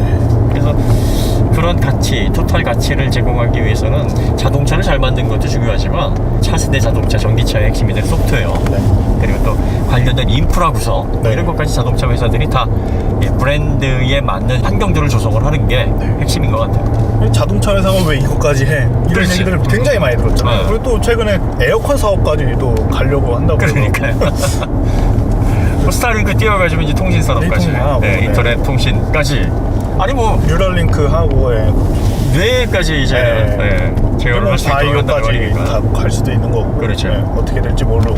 궁극적으로는 뭐 화성까지 보낸다고 하니까 이게 실현이 되냐 안 되냐가 중요하기보다는 사람들로 하여금 끊임없이 그 기업에 주목하게 하고 이 기업은 무엇을 통해서 어떤 혁신을 통해서 소비자들에게 미래의 가치를 보여줄까 이런 것들을 통해서 계속 미래의 가치에 주목하게 하잖아요. 그러니까 그런 것들을 통해서 자동차라는 프로덕트가 더 매력적으로 보이는 거야. 뭐 사기꾼이나 만약 이 얘기가 화두에 오르는 것 자체가 이제 테슬라한테는 아니 하겠다고 했는데 뭐 못할 수도 있지 뭐. 이 사람 일이라는 게 나 서울대 갈 거야. 열심히 공부했어. 못 가면 어떡할 거야? 어떻게 할 수 없지 뭐. 못 간 거지. 나셔서 가야지. 못 간 거지. 그럼 이제 학교가 너무 산에 있어서 안 갔어. 너무 지하철역이랑 멀어가지고. 또 버스 타고 들어가야 되니까 나 환승 싫어해. 그걸 얘기하면 되는 거지. 그러니까 뭔가 그 아무것도 해준 거 없이 아무것도 보여주는 거 없이 그냥 뭐 공수표만 날리면 문제가 되겠지만 실제로 전기차라는 그 테슬라 모델 4가지 모델을 통해서 이전에는 경험하지 못했던 모빌리티의 혁명을 소비자들을 경험하게 해줬잖아요. 그리고 끊임없이 진보하고 있어요. 그 동영상 보니까 자율주행이 FSD가 일주일마다 이렇게 막 바뀌는 것 같아요. 지금은 도로가 좁아져가지고 옆에 이렇게 가드레일 쪽에 붙으니까 지가 스스로 사이드 미러를 접었다 펴. 그런 영상까지 나오더라고. 야, 이게 세상이 바뀌는 거구나. 이런 느낌이 든다는 거예요. 기본적으로 약간 단단한 느낌이 초반에 느껴지긴 한데 하중을 실어보면은 롤이 많이 발생을 하는 대형 세단 특유의 편안한 승차감 특유의 어떤 특성들이 나오긴 합니다만 예전처럼 그로 인한 불안감은 좀 덜합니다. 그러니까 한계점에 상당히 근접을 하더라도 어느 정도 운전자가 안정감이 느낄 수 있을 정도의 밸런스가 있어요. 그리고 실제로 슈퍼노를 빠져나갈 때도 움직임이 이 정도의 롤이나 대형 세단의 어떤 사이즈에 비해서는 좀 깔끔한 편이에요. 그러니까 예전의 국산차하고는 많이 다릅니다. 하지만 뭐 여러분들이 뭐 독일 세단의 뭐 7 시리즈는 뭐 아주 주행 성능이 우수하죠. 그 다음에 편안한 어떤 특성과 안정감이 잘 어우러져 있는 플래그십 백업하는 S클래스 이런 모델하고 견줄 수는 없어요 아직은. 그러니까 그런 모델의 주행 안전성이나 단단한 어떤 하체의 조율 뭐 이런 것들까지 기대할 수는 없지만 어느 정도 맛은 느껴집니다. 그 맛을 내려고 약간 노력은 하긴 한 것 같은데 편안함에 있어서는 7 시리즈보다는 좀 더 나아요. 그다음에 S클래스랑 비교해 보면은 S클래스하고 비슷하긴 한데 약간 S클래스보다 싼 맛. 네. 그 정도로 느끼시면 될 것 같아요. 그다음에 넥서스랑 비교를 해보면 넥서스보다는 약간 거친 듯한데 그렇게 많이 차이는 나지는 않아요. 네. 하지만 넥서스보다는 좀 더 잘 버티고 동작이 약간 더 깔끔합니다. 네. 그러니까 플러스 마이너스 하면은 넥서스하고 비교해서 그렇게 많이 떨어진다 이렇게 보기도 좀 어렵죠. 네. 그런데 가격이 굉장히 맞아요. 차이가 납니다. 거의 2배 차이 나는데. 독일 세단으로는 2배. 네. 그 다음에 일본은 네. 1.5배 차이가 나죠. 반까지는 아니고 네. 1.7배? 1.7. 네, 그 다음에 독일 세단으로는 2배. 콜업 기준으로 하면 2배 이상 네. 차이가 나죠. 그러면 기본가도 2배 차이 납니다. 1억 2천. 네. 2배 이상 차이 이상, 나네요. 네. 네. 뭐 대안이 없네요. 그리고 대표님은 멀리서 이제 독일 갔다 오시고 일본 갔다 오셨지만 네. 저는 뭐 G80이랑 네. 이렇게 비교해 보면은 G80은 그 제네시스 브랜드를 대표해서 너무 여러 맛을 잘 뽐내려고 좀 욕심을 낸 면이 있는 것 같아요. 맛이 이것저것. 그래 많아. 네, 많이 많아요. 느껴져. 근데 K9은 난 대형이야. 편한 거. 그냥 베이스는 편한 거로 그냥 간다. 이 기조가 딱 하나만 보이기 때문에 운전자도 편하고 어느 상황에서도 편한 느낌을 계속 유지하는 거죠. 대형 세단의 본질에 네. 많이 주력했어요. 네, 맞아요. 그래서 그 용도에 맞게 세팅을 했고요. 네. 가성비 면에서 잘 실어놨어요. 네. 그러니까 단점이 없는 거 아닙니다. 뭐 따지자 보면은 독일 차보다 뭐 주행 안정감은 못하고, 네. 그 다음에 일본 차보다는 편의성은 좀 덜하고 네. 넥서스보다. 뭐 이렇게 따지면은 뭐 부족한 거 많죠. 네, 하지만 그 모든 걸 다 가격 용서합니다. 네. 가격 대비 상품성으로 놓고 보면 얘만한 차가 없네. 맞아요. 솔직한 얘기로. 네.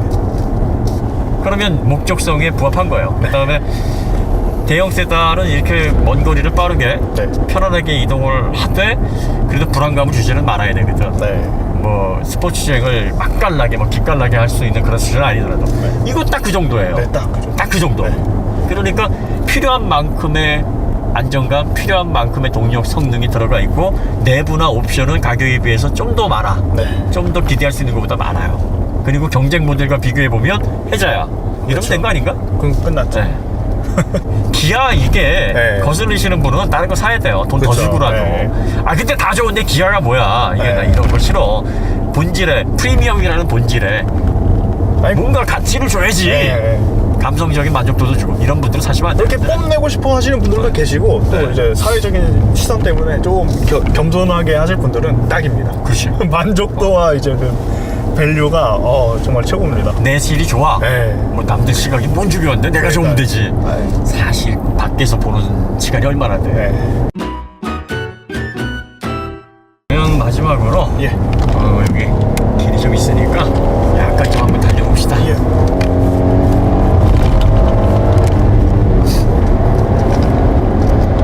확실히 폭이 넓고 네. 베이스가 있으니까 웬만해서는 스키드 소리도 안 나요.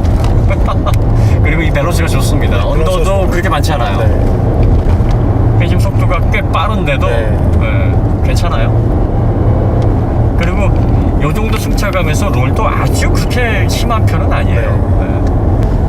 그리고 국산차가 이렇게 코너링 할 때의 자세를 잡는 부분이 네. 많이 향상됐어요. 버티고 딱 네. 들어가는 게 딱 느껴집니다. 그 이제는 일단 뭐 롤이 생기더라도 한번 자세를 딱 잡으면 네. 유지를 잘해요.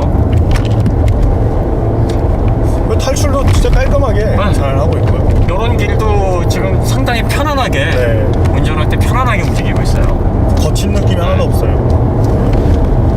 아반떼나 뭐 이런 작은 차 같았으면 이런 네. 코너에서 타이어 비명 지르고 그렇죠. 다녔을 거예요. 근데 지금 그런 느낌도 없이 부드럽게 지금 잘 움직이고 있습니다. 이게 아직까지 여유가 있다는 거예요. 지금 네. 이 차가 지금 고조가 높은데도 이렇게 바운스가 네. 심하지 않으면서 잘 버텨주고 있으니까 여기 이제 스포츠 모드에서는 어느 정도 단단한 느낌도 살려놓고 주행 안정감도 가지고 있다는 얘기예요. 네. 자, 지금 이 코스도 지금 나네요, 스피드 예. 소리가. 네. 이제서 나네. 네. 좀 불편한 차를 타고서 이런 데 오면은 예. 운전하면서 피곤하거든요. 네. 근데 이 차는 지금 괜찮네요. 네. 아, 이게 기술이 이제 상당히 많이 향상이 돼서 그런지 대형 세단에서도 네. 약간 좀 허둥대기는 하는데 네. 저런 움직임이 나온다는 거예요. 완전 놔버리는 네. 그런 건 없잖아요. 놔버리진 네. 않고 잘 잡고 있으면서 네. 버틴단 말이지. 그러면서 불안감 주지도 않고. 네. 그리고 방금도 상당히 움직임이 격했는데 격한 포인트에서만 스킬 소리가 네, 딱 나잖아요. 나고. 네, 그걸 그러니까 뒤에서 딱 나오고. 네. 언더도 많이 빠져 있고 네. 조율도 잘 돼 있어. 그다음에 뒤가 돌아가는 어떤 특성들. 사륜구동이기 때문에 기본적으로 네네. 뭐 앞뒤 출력 배분을 하기 때문에 안정감이 기본적으로 있죠. 그래서 웬만해서는 접지 놓쳐가지고 뭐 차가 돌거나 뭐 라인을 나가거나 네. 일반 운전자들이 그럴 일들은 많이 없을 것 같아요. 굉장히 안정적입니다. 이거 신차 컨디션으로 시승했으면 극찬 나왔겠는데요. 가성비가 워낙 좋으니까 네. 그럴 수도 있을 것 같기는 한데 이게 이제 이 차는 네. 8천만 원 중반대잖아요. 네. 이게 다 옵션이 들어간 네. 거니까. 그래서 이제 기본 모델일 때의 감성이 어떤지 느껴봐야 되는 거고. 네. 만약에 기본도 이거와 크게 다르지 않다면은 물론 다르지 않을 수는 없지. 그렇죠. 옵션이 전자식 차이가 서스펜션이 나니까. 이제 막 차이가 그러니까 나니까. 전자식 서스펜션까지 하면 6천 초반이라고 봐야 돼. 네, 네. 6,077만 네, 원이라고 가정을 해도 그래도 반값이잖아요. 네. 독일차 대비 반값. 그다음에 넥서스보다도 한 4천만 원 이상 저렴하잖아요. 그러니까 그렇게 보면은 괜찮은 거 맞아요. 네. 그러니까 부족한 부분들은 가격이 다 용서한다. 네. 그렇게 보시면 될 것 같습니다. K9을 왜 이제 빌렸어요? 기아랑 너무 연락이 내가 없게 오피로스 안 사고 이거 샀을 텐데. 오피로스를 사가지고 몇 대 살 수 있는 거야 진짜. 오피러스로 이거 일주일치 살 수 있을 것 같은데요. 매일매일 다른 그러니까 차로. 말이에요. 아, 국산차의 발전이 놀랍습니다. 네. 대형 세단까지도 이제는 많이 따라왔어요. 네. 이 정도면은 일본 차는 부러워하지 않아도 될 것 같고, 그다음에 독일차 조금만 더 따라가면 될 것 같은데 내연기관이 이제 곧 끝난다며. 이게 아쉽네요. 그러게. 10년만 더 갔으면은 평민까지 아예 뭐 가성비로는 이길 수 있지 않을까 싶기는 한데. 진짜 블라인드 테스트 한번 해볼 수 있을 텐데. 그러니까요. 한 세대만 더 네. 갔으면은 어땠을까 싶은 생각이 드네요. 전기차로 이깁시다. 네, 전기차로. 기아 전기차로 이기세요. 가성비 좋습니다. 여러분 네. 대형 세단 가성비 좋은 차들, 그리고 헛돈 쓰기 싫으신 분들, 브랜드 상관없다, 기아 어떠냐, 괜찮다, 이쁘다, 뭐 이렇게 생각하시는 분들은 이 차 사시면은 돈값 제대로 합니다. 뭐 이렇게 네. 생각하실 수 있을 것 같습니다. 자, 그럼 우리 주행 시승 여기서 마치도록 네. 하겠습니다. 더 좋은 콘텐츠로 다시 찾아뵙도록 하겠습니다. 감사합니다. 자, K9 2세대 모델이죠. 2018년도에 나온 K9. 네. 2012년에서 2018년까지 1세대 모델이 나왔는데 1세대 모델은 폭망했어요. 일단 디자인이 K7 같아. K7이 네. 앞에가 너무 똑같죠. K7을 좀 이렇게 키워놓은 느낌. 그런데 가격은 제네시스하고 그 당시에 EQ900하고 중간이었으니까 플래그십 가격. 누가 사냐고. 원래 아래급을 좀 키워놓으면은 다 폭망했잖아요. 소나타를 약간 업그레이드해서 마르샤도 하나 있었고. 그랜저 제네시스 사이에 아슬란 든다고 해가지고 아슬란 나왔다가 아슬란도 비참하게 2년 만에 단종이 됐죠. 이게 어쨌든 급을 확실하게 만들어 놔야 되는데 그러니까요. 어설프게 만들어 놓으면은 고급차 시장에서는 통하지 않아요. 그 다음에 독자 브랜드를 뭐 만들기 좀 어려우면 로고라도 독자적으로 만들어가지고 사용했으면 좋았을 텐데 또 K9이라는 그 라인업으로 이어지는 게 아니라 다른 명칭으로 했었으면 어땠을까 싶어요. 모하비 로고 새로 분리해서 쓰는 것처럼 스팅어도 이 후륜구동 회사 저기 쓰잖아요. 지금 기아가 저기 마크 딱 들어가 있으니까 기아는 브랜드를 이렇게 좀 폄하하는 게 아니라 대중적인 브랜드잖아요. 그렇죠. 그러다 보니까 이게 수입차 처음에는 지금이야 E클래스 5시리즈랑 경쟁한다 그러는데 그 당시에는 처음 나왔을 때 우리도 대형 세단 기아도 만들 거야 하면서 뭐 S클래스 7시리즈 이왕이면 좀 저렴하지만 비슷한 덩치에 옵션 많이 들어간 차를 구입하세요 뭐 이렇게 해서 나왔는데 그 본래의 저렴한 이미지를 가진 브랜드 이름을 그대로 들고 나와서 또 망한 게 이제 페이턴이잖아요. 페이튼이죠. 폭스바겐. 네.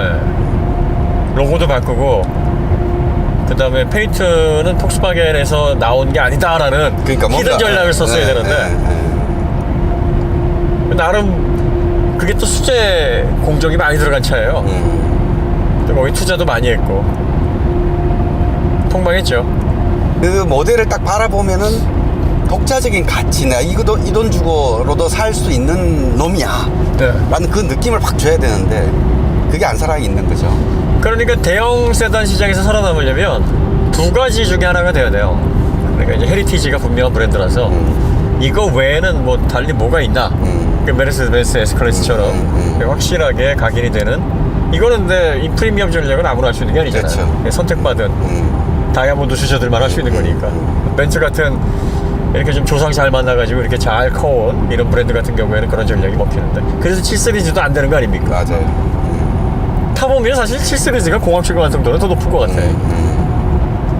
그 덩치에 정말 잘 달리거든요. 그렇죠. 그런데 S클래스의 아성을 무너뜨리질 못하죠.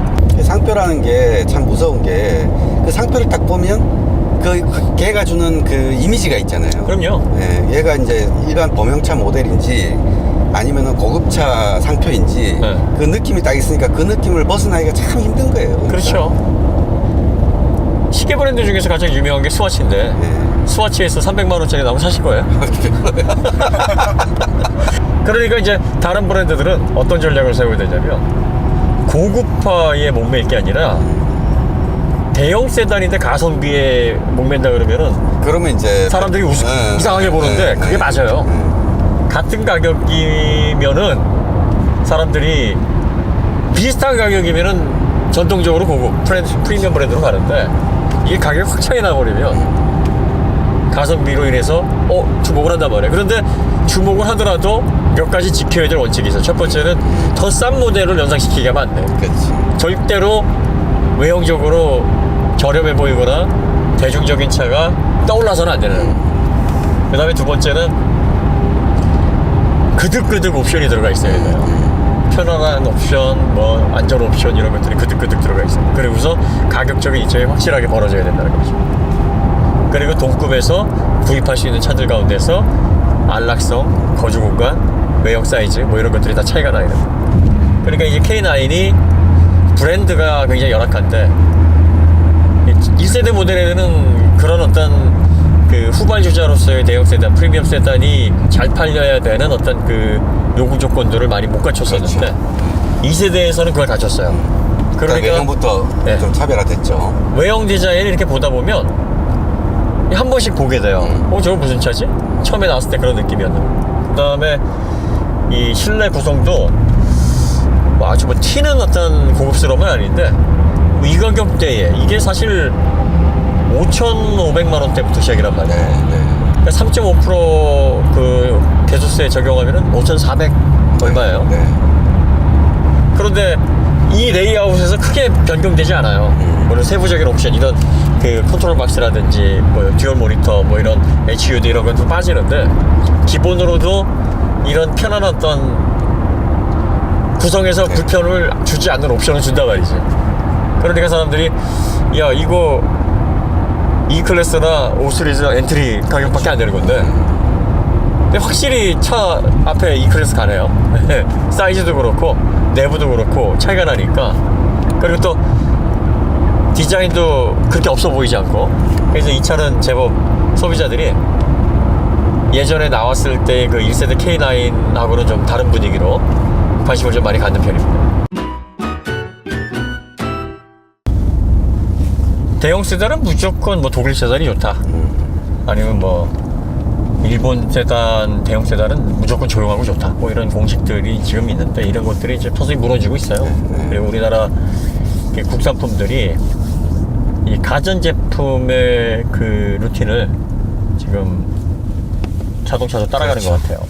자동차가 지금 국산이 예전의 품질이 아니고 이 전자제품이 계속 붙으면서 전자장치들이 붙으면서 이제 비중이 점점 좀 올라가고 있잖아요. 지금은 대략적으로 이제 전자부품의 비중이 한 20에서 30% 사이인데 이제 전기차가 되면 이제 이게 60%에서 70%로 확 올라간 거란 말이죠. 그렇게 되면은 자동차가 이제 움직이는 전자 제품으로 탈바꿈을 할 거란 말이에요. 그러니까 이게 현재 그 자율주행 보조 들어가고 이제 IC가 들어가는 네. 예, 복합적인 장치의 ECU들이 뭐 한 대략적으로 70개에서 100개 사이 그 정도로 이제 붙는다고 하는데 요게 붙으면서 네트워크를 구성하고 중앙 장치로 해가지고 네. 이제 연결이 돼 있잖아요. 네, 그러다 보니까 이 IT 쪽에 또 전자기기 쪽에 노하우가 있는 베이스를 가지고 있는 기업들, 그 브랜드들이 품질이 빠르게 올라가고 있어요. 이 독일차들이 첨단 장치들, 전자장비들이 붙으면서 오류가 많이 발생하고 그렇죠. 있어요. 네. BMW도 뭐 강원도병도 생기고, 그 다음에 랜드로버 같은 경우에는 뭐 전장 오류가 네, 전장 오류가 뭐 시도 때도 없이 벌어진다 그러고, 벤츠도 모니터 꺼짐, 갑자기 뭐 일부 기능이 죽는 거 이런 것들 때문에 얘기들이 많고요. 이 국산차 같은 경우에도 비율이 비슷한데 이 판매량이 워낙 많다 보니까 워낙에 지금 많이 판매가 되고 있으니까 뭐든지 이게 통계로 나오는 거거든요. 통계로 나오기 때문에 여러분들이 이 통계 조사를 한번 해보면 크게 다른 브랜드에 비해서 두드러지게 불량률이 높은 게 아닌데 우리 주변에서 이제 그런 얘기들이 많고, 그 다음에 불만이 생기게 되면 이제 여기저기서 그걸 얘기를 하다 보니까 나중에 그 차에 대한 거는 다 불만스러운 얘기들만 들리는 거죠. 또 좋은 점들은 큰 목소리로 막 떠들지 않잖아요. 그렇죠. 네. 네. 막 나쁜 점, 이렇게 실망했던 점이 큰 목소리로 보통 나오니까. 보통 왜 우리가 공공장소든지 아니면 은행이라든지 서비스 받을 때 서비스센터든지 많은 고객들이 오고 가는데 주목을 끄는 고객들은 이 어드바이저라든지 미케닉하고 네. 언성을 높이는 사람들이거든요. 그런 사람들이 주목을 끌게 돼 있거든. 그 무슨 일인지 하고 보게 되다가 야 저런 문제가 있었어? 네. 그런데 이제 그런 목소리들만 부각을 시키다 보면은 이게 전반적인 문제인가 보다라고 오해를 하실 수가 있게 되는 거죠. 그러니까 그런 목소리들을 빨리빨리 해결을 해서 적극적으로 이제 불만 해소를 하는 건 중요한 문제인데, 이게 이제 전체적으로 다 그 브랜드의 어떤 문제가 돼버리면은 불안감이 조성이 되니까. 어쨌든 K9이 지금 저희가 이게 시승차인데 33,000km를 탔어요. 많이 탔네요. 많이 탔어요. 네. 시승차는 보통 개인이 관리한 차에 비해서 3배수를 잡으면 돼요. 네. 10만 킬로를 주행한 차와 상태가 비슷하다 보시면 됩니다.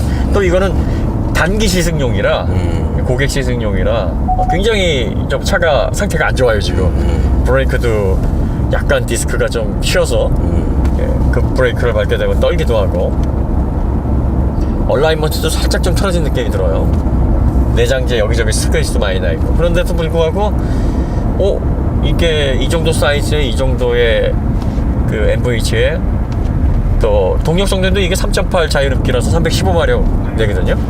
토크 밴드, 그러니까 얘가 기본인 거죠. 예, 토크 밴드도 그렇게 넓지 않은 자유롭게 엔진인데 가속 성능도 괜찮아요. 네.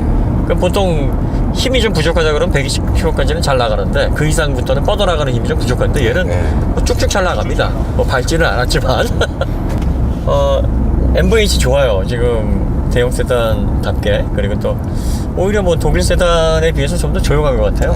예, 독일 세단들은 이렇게 좀 그 하부 쪽으로 오는 소음들은 잘 제어가 되어 있는데 엔진룸에서 이렇게 엔진 소음, 엔진 사운드를 들리게 하죠. 엔진 유입이 예, 그래서 일부러 이제 디자인된 사운드를 조금씩 이렇게 RPM이 올라가면서 비례적으로 들어오게 하는데, 얘는 뭐 엔진 사운드도 많이 제어가 되어 있고. 뒤에 있으니까 엔진 소리 들을 일이 거의 없는 것 같아요. 네, 뭐 좋아요. 아까 한 5,000rpm에서도 뒤에서 가만히 들으니까 전혀 부담이 없어요. 또 자연흡기 엔진의 특징이고 장점이죠. 그러니까 이제 토크밴드를 넓게 사용하기가 좀 어렵다라는 성능적인 단점은 있지만 부드럽고 또 무리 없이 네. 이렇게 밀어주는 가속. 또 이게 6기통이 3.8L 배기량이니까 차가 1.1톤임에도 불구하고 출력을 여유 있게 잘 내줍니다. 사실 이 대형 세단에는 자연흡기 엔진이 더 맞아요. 대배기량 자연흡기 엔진이 특성에 맞습니다. 터보 엔진 같은 경우에는 이게 기본적으로 좀 떨림이 있잖아요. 그 RPM 구간에 따라서 과급이기 때문에 이 자연흡기는 외부에서 들어오는 공기를 그대로 이렇게 자연스럽게 받아가지고 예 연소실에서 연소를 하는 방식인데 이 터보는 이 컴프레셔로 밀어준단 말이에요. 그러니까 이 터보 임펠러에서 컴프레셔 쪽으로 압축을 해서 올려주는 거기 때문에 이게 회전 부드럽게 이제 상승하는 구간에서는 별 문제가 없는데 약간 구간별로 이제 부조 현상이 생겨서 이렇게 부르르 떨어요. 그러다 보니까 이게 배기압이 충분할 때는 괜찮은데 여기 부족할 때는 약간 좀 균일하게 공기, 산소 공급이 좀 균일하지 않을 수가 있습니다. 그러다 보니까 특정 기간에서 일부 이렇게 좀 부르르 떨기도 해요. 우선은 괜찮다가 어느 날 오늘은 신호대기 하고 있는데 왜 진동이 좀 생기지? 네. 하는 경우가 있다는 말씀이시잖아요. 그래요, 맞아요. 그런 것 때문에 이게 불안하다, 불량이다, 결함이다 이렇게 생각하시는데 간단히 말씀드릴게요. 그 벤틀리 12기통이잖아요. 이렇게 시동 걸다 보면 갑자기 후두두두두두두두두 하다가 드릉 가는 경우 있어요. 이게 엔진 RPM이 이게 쭉 떨어지면서 꺼지려고 하다가 다시 살아나는 경우 있어요. 한 500까지 내려갔다가 네. 간헐적으로 그런 현상이 생깁니다. 이게 터보 엔진의 특징이에요. 그러니까 이걸 처음 경험하시는 분들은 오, 이 결함이야. 이거 국산이라서 그래. 이렇게 이제 얘기를 하시는 경향이 있는데 그걸 이제 원래 터보 엔진이 그렇습니다. 그러면은 에이 국산 말도 안 돼 무슨 뭐 또 돈 먹었어 이렇게 얘기를 하고 독일 뭐 BMW, 벤츠, 뭐 벤틀리 이런 현상에서 차에서 그런 현상이 생겨서 이게 원래 터보 그렇구나. 그래서 유명해져야 된다니까. 야 그렇구나. 그러니까 지금까지 현대자동차가 공부를 못했거든. 근데 갑자기 이제 성적이 오르고 있는 거예요. 그러니까 자꾸 이제 선생님들이 불러 교무실로. 너 뭐 했어? 너 솔직히 뭐, 얘기해봐. 너 그거 했지? 봤어? 뭐. 너 컨닝했지? 이제 그러는 거. 아니 밤새 코피 터져가면서 진짜 카페인 달아가면서 약 빨아가면서 했는데 공부를 환장하지. 자꾸 뭐 했냐고 그러니까. 지금 현대가 그러고 있어요. 소비자들이 자꾸 너 뭐 했지? 그러는 거야. 기아도 이렇게 대형 세단 만들어 놓고 했는데도 인정을 못 받는 거죠. 지금 그 K9 저희가 타고 이제 인제 스피디움에 왔는데요. 네. 인제 스피디움 오랜만에 오네요. 그러니까요. 네. 너무 편하게 왔네요. 서킷까지는 대형 세단 타고 오고 서킷에서 놀 차는 이제 갖다 놓고 얘들 갖다 놓거나 아니면은 뭐 탁송으로 보내거나 캐리어로 실어보내고. 뭐 캐리어로 보내 뭐 이런 방식으로 이제 모터스포츠를 즐기는 가장 이상적인 방법입니다. 이걸 서킷용 차로 손을 본 그런 차를 서울에서부터 인제까지 타고 온다고 생각해 보세요. 어우 피곤합니다. 운전하면서 졸릴 정도로 운전이 너무 편한. 그래요? 대형 세단의 장점입니다. 그러니까 이런 대형 세단이 필요하신 분들은 가성비가 좋아요. 이 차가 진짜 가성비가 좋습니다. 아니 그러니까 제가 가격표를 보고 좀 네. 놀랄 정도로 보통은 맥스 9,000이면 한 7, 8천 줘야 되는 거 아니야? 막 속으로 그 생각을 했다가 별표를 치놨더라고요. 베스트 셀렉션이라고. 네. 히트 이래가지고. 히트, 그래갖고, 야, 기아가 웬일이야? 6,077만 원이면 웬만큼 만족합니다, 지금. 저거는 패밀리 레스토랑의 메뉴판 그러니까. 인정하는 거니까. 베스트 야, 메뉴에 이 정도 사면 돼요. 더 나가실 분은 가시고, 뭐 이런 분위기더라고, 보니까. 딱 집어주는 거죠. 그러니까. 큐레이션. 네. 기아가 지금 큐레이션 잘하네요. 참. 그러니까 이 차는 보통 이래잖아요. 그 애매한 가격에 좀 브랜드가 떨어지는 차 사면은 너 그 차 왜 샀어? 그러면은 막 설명해야 되잖아. 이거 말이야. 내가 뭐 이런 면에 있어서 저런 면에 있어서 입 아프게 설명해야 되는데 이 차는 사실 브랜드는 좀 약하잖아요. 브랜드가 약한데 이 차 왜 샀어? 하면 6,100 그러면 딱 끝나. 6,100? 6,100에 HU도 있고 다 있어. 사륜구동도 들어가 있고 다 들어가 있어. 이게 사이즈도 뭐 휠베이스가 3.1m가 넘어. 거기다가 5.1m가 넘어. 그러면 그럼 뭐 근데 수입차 옵션은- 타신 분은 야, 니그 7,000이라며 차 왜 이렇게 작아? 뭐가 왜 없어? 2,300에 8,000이 넘어요. 네, 이런 소리 나오는 거지. 야, 이거 사느니 대형 국산 세단 하는 게 낫지 않아? 그러니까. 그러면 이제 차주는 야 벤츠 벤츠야. 갖다 붙여. 어디다 잡것들을 이제 이렇게 하는 거지. 그럼 이제 2차 사시는 분들은 이제 야 그 돈 주고 코딱지만한 차를 야 됐다 넓게 살래. 이런 정도 사이즈의 차를 필요하신 분 중에 다른 사람 이런저런 소리 그냥 눈치 안 보고 예. 가장 그 합리적인 소비를 하실 분, 그죠. 예, 그런 분들한테는 상당히 괜찮은 포인트가 될 것 같아요. 네, 그리고 가정용 차로는 더할 나위 없네. 좀 좋아요. 그러니까 이게 가정용 차로 구입하시는 분들은 너무 무리하게 옵션 넣지 마시고 6,077만 원, 네, 그 모델 베스트 셀렉션 별표 친 거, 네, 그걸로 하게 되면은 그랜저보다 한 2천만 원 정도 더 쓰는 거네요. 그다음에 제네시스 같은 경우에는 아주 기본에 몇 개 옵션, 파퓰러 패키지만 넣어도 6,200 되죠. 제네시스 180이. 그러니까 좀 더 넓게 쓸 수 있는 공간적인 활용도 면에서, 옵션 면에서 이건 뭐 기본으로도 다 웬만한 게 들어가 있으니까 괜찮은 것 같습니다. 그리고 수입차로 가면은 뭐 방법이 없어요. 대안이 없어요, 대안이. 예, 수입차는 이 정도 사이즈, 이 정도 옵션이면 무조건 한 장. 한 장 넘어가야죠. 예, 넘어가기 때문에 3, 4천만 원 정도의 가격 차이가 나버려요. 그러니까 3, 4천만 원이면은 세컨드 카드 사고도 남을 수 있는 돈이기 때문에, 예, 그래서 가성비 면에서는 뭐, 이것도 스팅어나 모하비처럼 자체 로고 있었으면 좋겠네. 저거가 이 차의 급여는 좀 맞지 않는다. 예.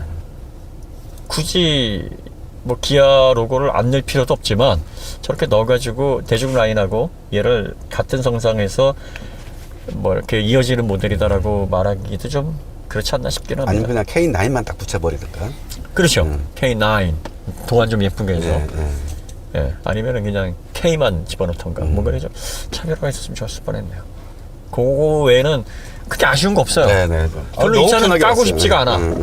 이 정도면 해제 아니야? 네. 그러니까 스팅어하고 이 K9의 그 베스트 셀렉션, 기본 플래티넘에 기본 필수 600만 원 정도 옵션 얹으면 얘는 가성비 짱이에요.